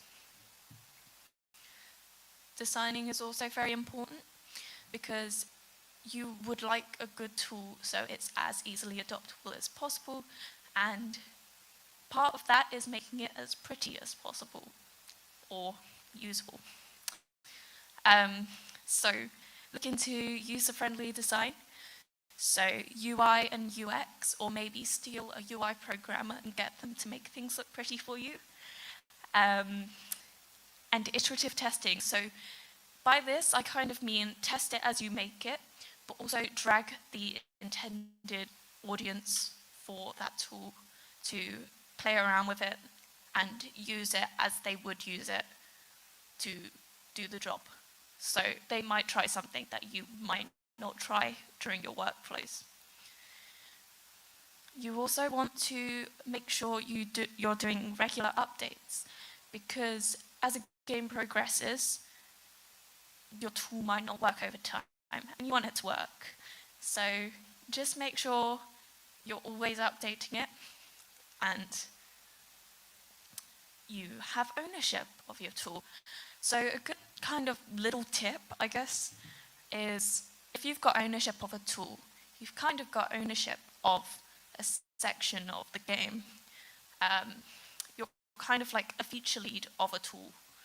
And if anyone has a problem with that section of the game, they'll probably come to you to get some help. So that can look really good to your managers and might help you get a promotion. So,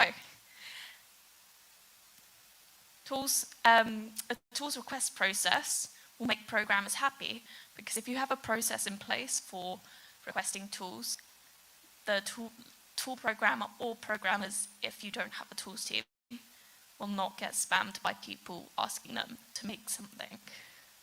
So, if you've got a process for requesting, it'll make tools programmers happy, and it makes sure there's no bias.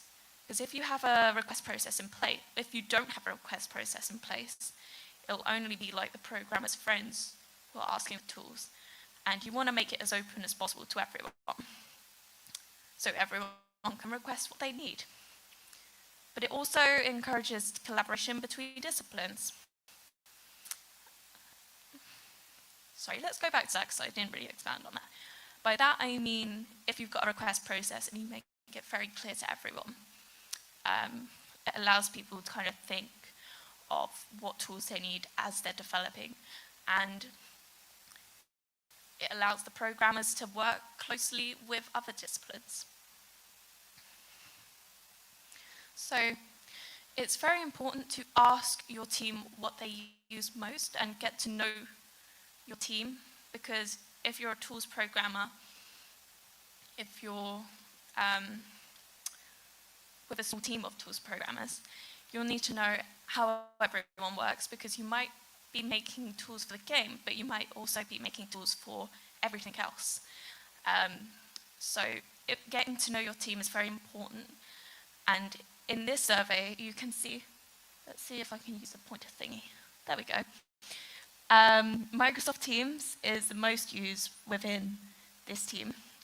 But in this other team, communication tools, basically the same thing, are the most used thing as well. But these things are different. So I guess what I'm getting to is every team is different. And you need to know them to make a tool which works for them. I think that's everything. You can scan my LinkedIn here. I've got business cards as well. But if you've got any questions about tools, just ask. I'm happy to chat about tools because I really like tools, if you hadn't guessed. But yeah, thank you, everyone.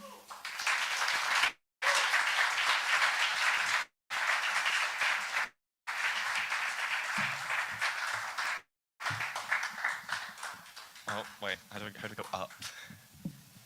No, wait, how do we go up? What? I'm worried that this will start drooping. Oh, I just had to put a single amount of force on it. Thank you, Amy!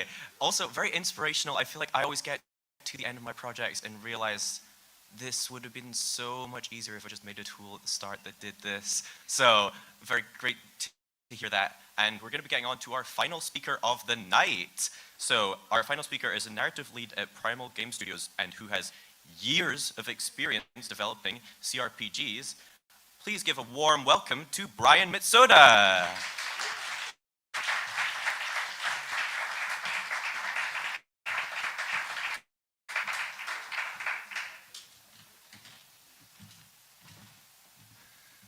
Okay. Hi, I'm Brian Mitsoda. I'm a game developer with 25 years experience making CRPGs and game narratives. And I've got a startup here in Dundee. Today I'm going to be talking about how CRPGs are perceived as niche games by investors and publishers and shed some light on what the reality might actually be. Here we go. CRPGs. I should probably explain this so you'll have no idea what I'm talking about for the next 10 minutes. CRPGs stands for computer role-playing games. In this type of game, the player creates their character look and or the attributes of the character, coupled with massive player agency within the game, specifically the story. This usually takes the form of huge branching narrative and complex story decision trees and missions.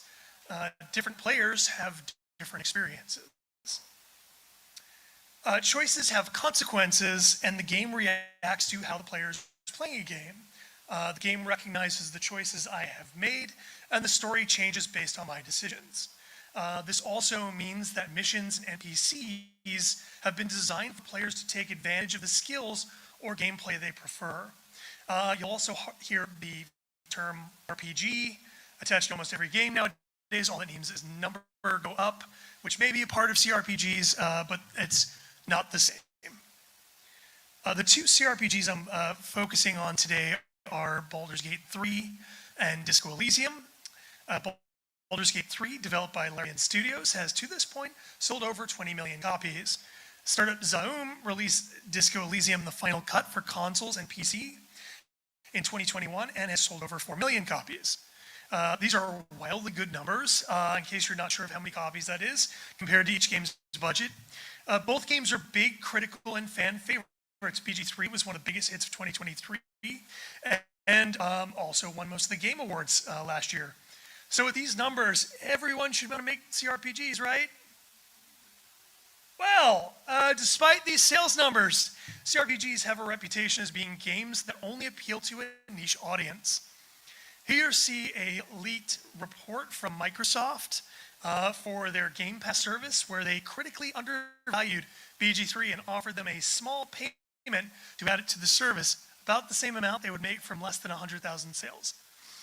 So in 2021, our startup was pitching a CRPG, and investors and publishers told us that CRPGs were too niche and a market for them to get involved with. And then Baldur's Gate 3 came out and sold millions.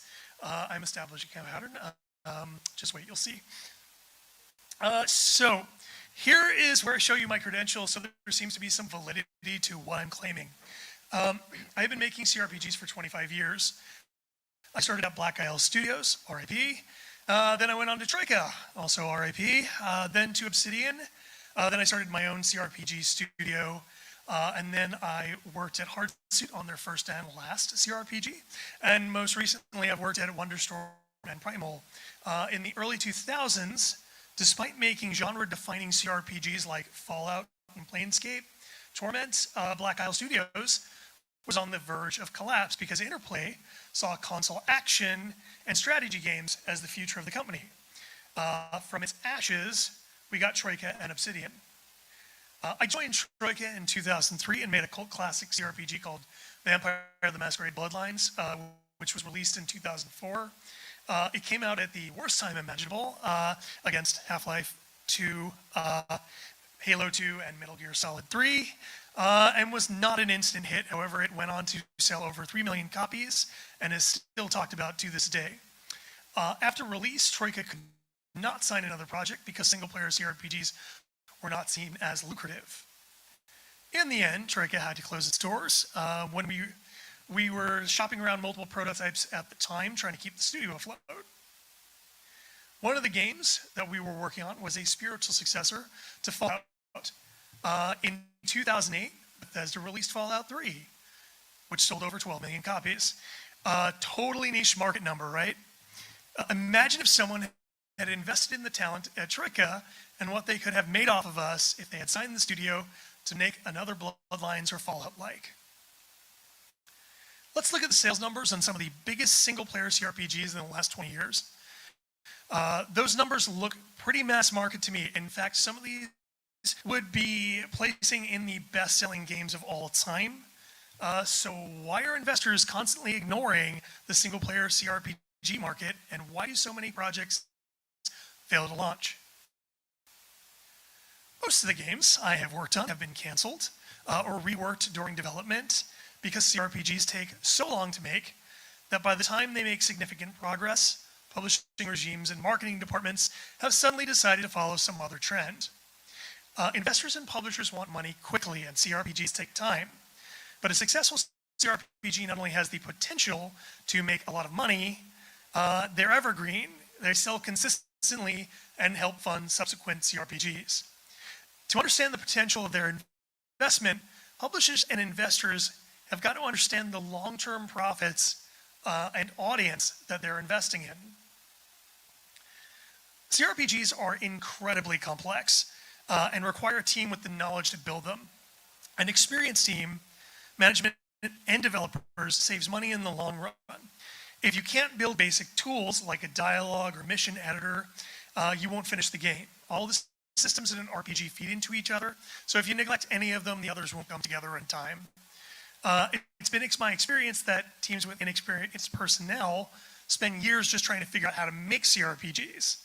And time to make something eats funds, and so basically hiring CRPG experts saves time and cuts down on budget waste. When CRPGs take longer than expected, it's probably because they hired poorly. They are time consuming, and basically if the people at the top don't understand why it's crucial to build out foundations for the game before you start making content, it's going to likely lead to project revamps down the line and a lack of trust in the team to deliver a game. Let's look again at the slide of best-selling CRPGs of all time. Notice that they are mostly sequels. They're the product of veteran teams, sometimes over a decade of experience as a company. So aside from working as a narrative lead on multiple CRPGs, I've also run a CRPG studio. On a minuscule budget, about $300,000, I made a CRPG, Dead State, about as complex as Fallout 1 with a team of 10. So why was I able to do this? It's pretty much from experience, planning out every feature in advance, making tools for quick content creation, prototyping, and making content easy to test. So money was raised on Kickstarter in 2012, and the game was delivered in 2014. It sold 6 times its budget, but that's not exactly Disco Elysium-sized hit. Why not? To make a game that sells Disco Elysium numbers, you need something closer to a AA budget. This covers things like better art, better UI UX, more senior combat designers, and other things I didn't have on the small indie budget for Dead State. I've also been working as a director in a startup, and we've created multiple proof of concept prototypes done in a month or less. Again, our ability to make content boils down to fostering a shared vision, planning, making tools to make content quickly, and prototyping. Oh, and if you want to make something like Baldur's Gate 3, you'll need an expert team and a massive vault full of cash. There's no way to shortcut this. So why aren't investors taking CRPGs seriously? The stigma that they are niche has not gone away, even after the success of BG3 and other titles. They're betting large on games as a service, and in my opinion, losing. They're chasing dead-end trends like Web3 and AI, and whatever the next buzzword trend is, or clones of current games that won't come out for years after the trend dies. They aren't hiring the right developers. It's almost impossible to make a CRPG without experienced devs. They don't understand CRPG development cycles, nor the audience that appeal and the appeal that CRPGs have for them. They aren't eyeing the long-term benefits of an experienced team and successful CRPG franchise, and they don't understand that the profits are perpetual for good CRPGs. After recent successes like BG3, Cyberpunk, and Disco Elysium, the market is hungry for more games like this, and in a few years, there'll be a gap in the market. Investing in the next talented startup developer now is going to pay off for investors willing to embrace long-term thinking toward the market. The CRPG audience is constantly in search of the next one. They're extremely devoted to these types of games, and they're always seeking them out.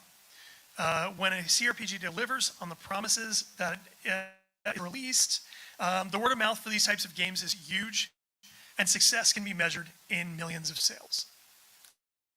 That's my time, I believe. Thanks for listening, and here's my info if you have any questions.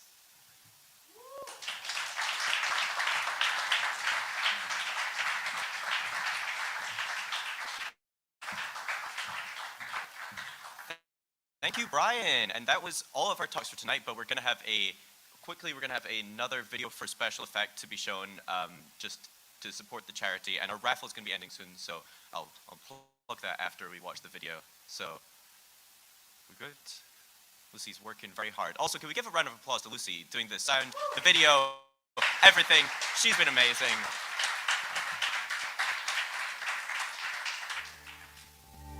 My name's Peter.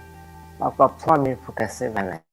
I spent the first part of this year in hospital with pneumonia, which is why I ended up with a tracheostomy.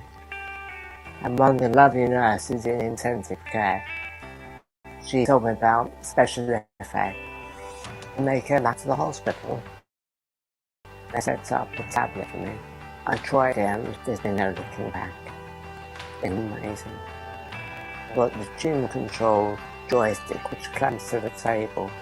That's all I can move the cursor.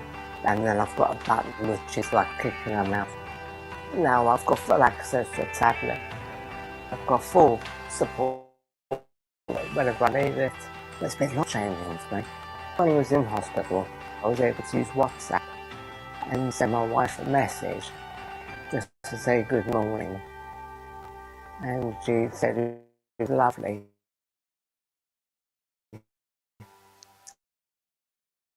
It's the first message I got for 6 years, which was amazing. So having the tablet just gave me a whole new world, gave me loads and loads of freedom. Games are important. I play a lot of games like backgammon, Othello and jigsaw puzzles and that sort of stuff, because you're stuck in the chair all day and it keeps your brain active. Special effect is absolutely first class. It's an amazing charity and it's giving freedom to so many people. I'd just like to say a big thank you. Because, yeah, you give me my life back.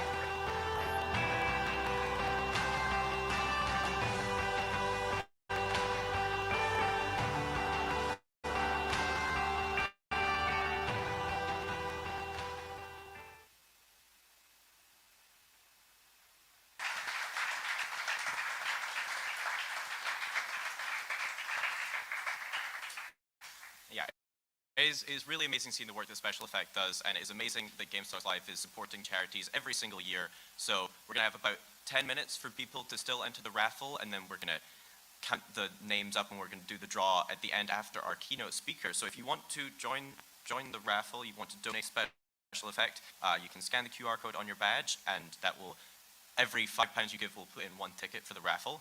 I'd also like to give a thank you to a few of our sponsors, No Code and Pocket Size Hands. And then we'll be back in I think like 10 minutes, but it might run a little longer. But 20 minutes. In 20 minutes, for our keynote of the night, MC Hammersmith, who is going to be doing improv, rapping, hip hop. It is amazing. I had an amazing time in Edinburgh, and I hope that you're all going to have an amazing night too. So go.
Good evening, everyone.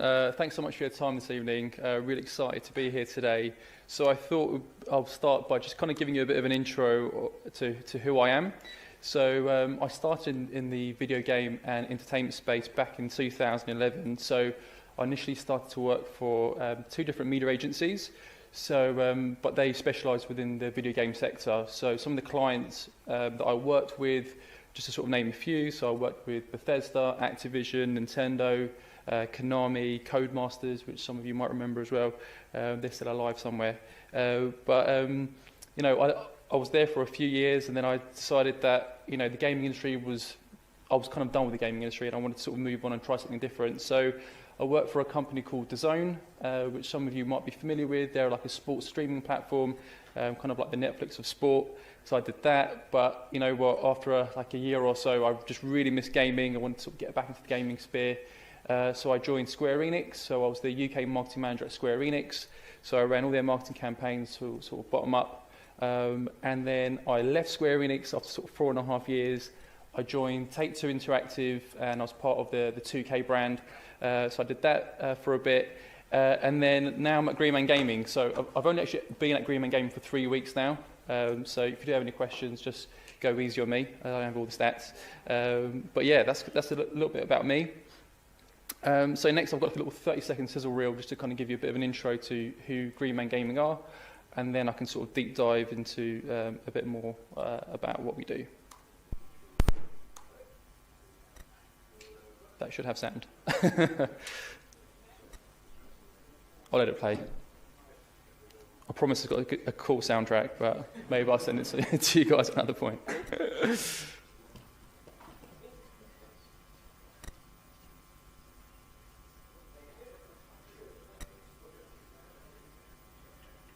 I could do a little theme tune now if I wanted to, but I might avoid that. Right. Okay, so for those of you who are unaware, Green Man Gaming is an e-commerce and technology business, and we sort of specialise in the video game industry. So it was founded by Paul Sullock back in 2010, and we're actually made up of sort of 3 main divisions. So we have publishing. So this is the department that I work in, and what we do is we work with independent studios. So this is like globally, and what we do is effectively sort of bring their games to the masses. So what we do is we help them with their marketing, with their PR.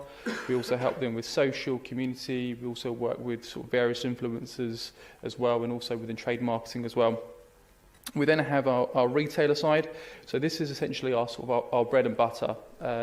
We work with, we're in 195 different countries, and we stock sort of various different games. There's about sort of 10,000 multi-platform games at really competitive prices. So definitely worth checking out if you're not aware of them. If you're not aware of us, sorry. And then we also have the distribution side as well. So what we do is we act as a third-party distributor with studios, and what we do is we help promote their games on behalf of them. So we work with 150 different retailers across all major territories. So anyway, that's a bit about us. But what I wanted to do is talk to you more about sort of the publishing side and sort of how we can help as well. So, some of you might be sitting in the audience. You might be working for a small indie, or you might be an individual yourself, and you might be creating your own game. So, with that, there are certain things that you would need to account for if you haven't done so already. So it's all about sort of getting your house in order. And kind of what I mean by that, it's having a plan. So you have to look at what sort of game are you building here? How long do you think it will take you to sort of finish that game? Is it 6 months? Is it 12 months? Is it 2 years? What are those milestones that you would need to sort of finish that game? Also, how will you fund your company? How will you pay for your staff? How will you pay for the equipment? How will you run the company? If you have an office space. And then that kind of goes on to talk about the development side as well. How will you pay for the studio, the tech, all the equipment that you think that you would need to sort of build that game. And then, you might have created this amazing sort of passion project of yours that you've been thinking about for years. But then, that's all sort of the fun part. But then, how do you then reach that audience that you're trying to market to? How do you sort of sell into that audience? And then from that, you look at the distribution side. So, how do you make sure you've got the max amount of eyeballs, people that are viewing your game, that you want maximum support from them? How do you make sure that it's listed perfectly and, easily downloadable? And then finally, you look at what is the future of your company or the studio? Are you looking at a V2 within sort of 12 months from then? Are you looking at certain DLC? Are you looking to build an MTX model? Because with every start there's an end, so you'd always have to sort of build some sort of contingency plan to make sure that you support the rest of the company's future. So that's kind of like where sort of my team come in and where we can sort of help. So from the publishing side, we help from funding. So we help with the development, the support, the distribution as well, which I just sort of spoke about, but also everything to do with marketing. So all the different strands, all the different disciplines within marketing. So PR, influencers, trade, etc. And then we look at partnerships as well. So the partners that we work with, obviously first party, so like PlayStation and Xbox, but also third parties as well. So this could be hardware brands like, HyperX or Logitech, just to kind of give you some examples.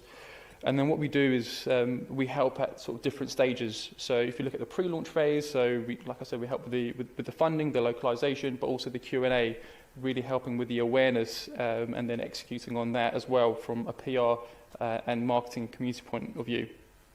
And then when we're into our launch phase as well, that's kind of where we really help within retail distribution management. We look at the placement and the listings.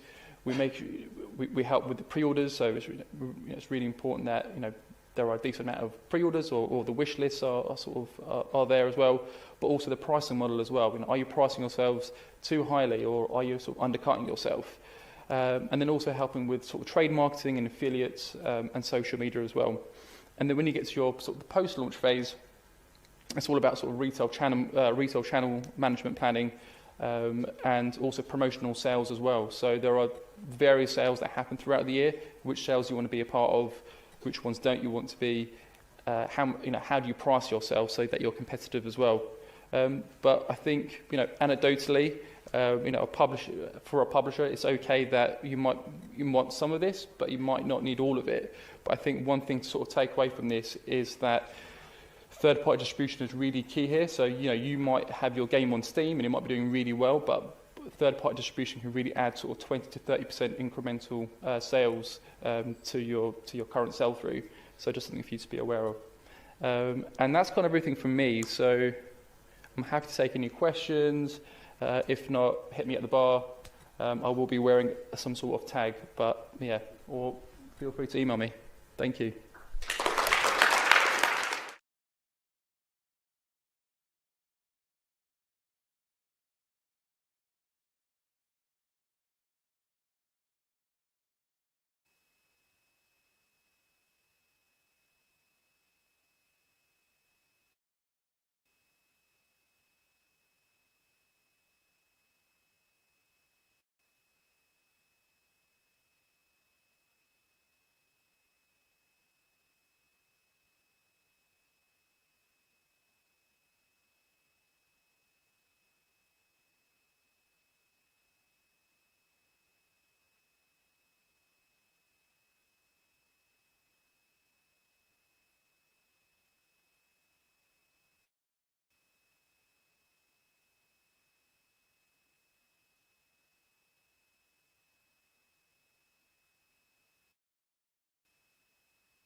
I'm an AI designer at People Can Fly, and I'm going to talk a little bit about AI prototyping. Don't worry, I made this very accessible, and I'm sure there are a lot of takeaways that can apply to a lot of other fields. So first of all, what do I do? Well, my role, if I had to define it very briefly, would be that I design the behavior and the abilities of non-playable characters, whether they're your friends, your enemies, neutral, whatever, and how they fit in the gameplay. I work on an upcoming AAA title. I'm in a small AI design cell of 5 people, but I also work in a much bigger AI team with like 30 people, with people making sounds, animations, programmers, VFX, whatever. We're really having a lot of fun. On the daily basis, I'd say I make 20% of my time is for GDDs. 10% of my time is to do meetings, play tests, pitching, and then most of my time is doing prototyping, and that's what I'd love to talk to you about. What is prototyping? Very briefly, it can be in-engine or in paper, but I'm going to talk about the in-engine prototyping. It's just building the example of a mechanic to test its gameplay. I think good prototyping should be relatively fast to implement, very cheap to do, so you shouldn't be dependent on that many people. on that many different technologies, and you always have a lesson to learn from it, meaning that whether it makes it into the game or not, it's still a viable prototype. What you search in a prototype is not if it's in the final game, it's like what are the takeaways from it. Let's talk. Oh yeah, but first, before going into AI prototyping, we need to talk about AI philosophy.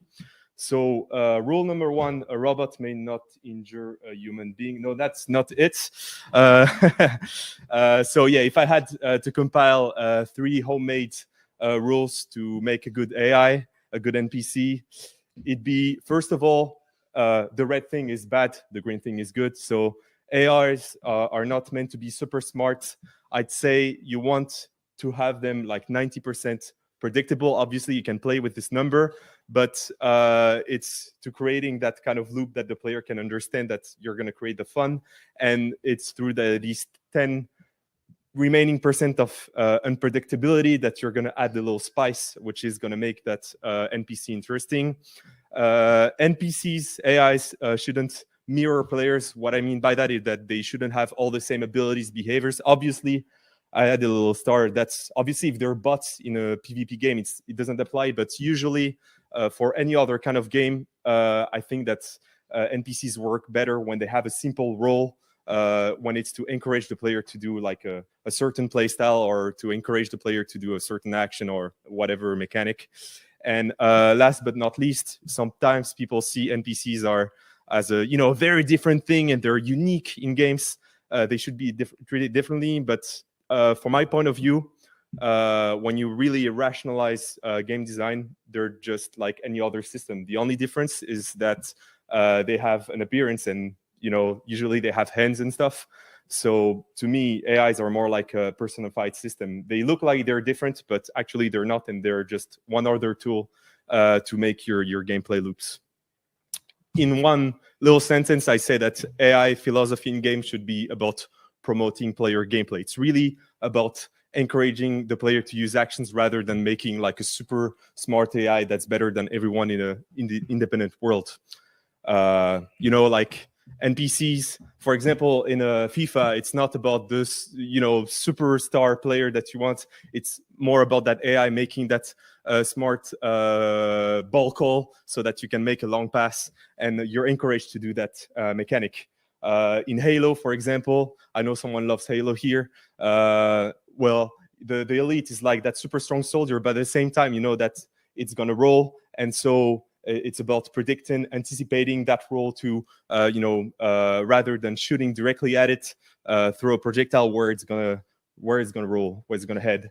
In Need for Speed, for example, it's always it's not always about making the fastest driver, but when you have teammates with you, sometimes they can be in front of you just so you can draft and be faster, and that's to encourage you to use that mechanic. So it's not just about making them like better than you. So now that you know a little bit more about my AI philosophy, I'd like to showcase 5 takeaways that apply to AI prototyping, and I hope you find some of these useful. First of all, you should think of them as a function. Don't focus on the character when you do the prototype of an AI.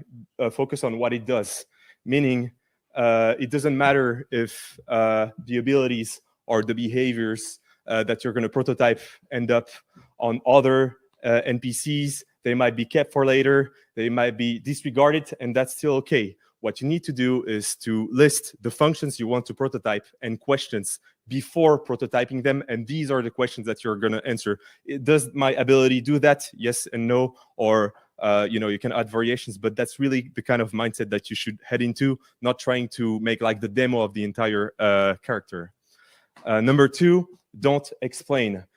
First of all, you need to define the audience of your prototype, meaning to who you're going to show that recording of the prototype. And what I recommend is defining within your team, within the whole production, like your inner group and your outer group. Your inner group is basically going to be all the people you work with very closely, your manager, like a few technical stakeholders, and you're going to explain to them what you want to do, and you're going to make a few iterations. They're going to give you feedback and even suggestions, and with them you can explain everything. But that outer group, which is mainly going to be, the people that really make the final decisions, like the directors, the publisher, etc., you shouldn't really explain everything. You just have to make sure that when the recording of the prototype is good enough, understandable on its own without you speaking, you show it to them, and only then you show it. You don't need to show every single step of the prototype, because else they're going to have kind of a bias, and you don't know anymore if the prototype is understandable or not. So yeah, involve your inner group early on. It's going to be very helpful, and people are truly going to feel blessed to help you, and use that kind of show don't tell mentality for your outer group. Number 3, which is going to help the previous point, is to sign everything. I mean, add sign in feedback everywhere. So what I recommend doing for this is to build an assets library over time. So mainly, for example, in my case, I have an assets library with VFX, SFX, animations, and I'm going to talk early with their owners, and I'm going to ask if we can have tunable parameters. It might seem costly at first, but when you have them, first of all, they're going to be more in control, and then you're going to require less of their time, and every new prototype you make is not going to need new assets. So that's really handy. And if you cannot have these assets, you can always duplicate what's existing and chop them up, slow them down, tune things. But usually having an assets library really helps. My 4th tip is to isolate, then integrate.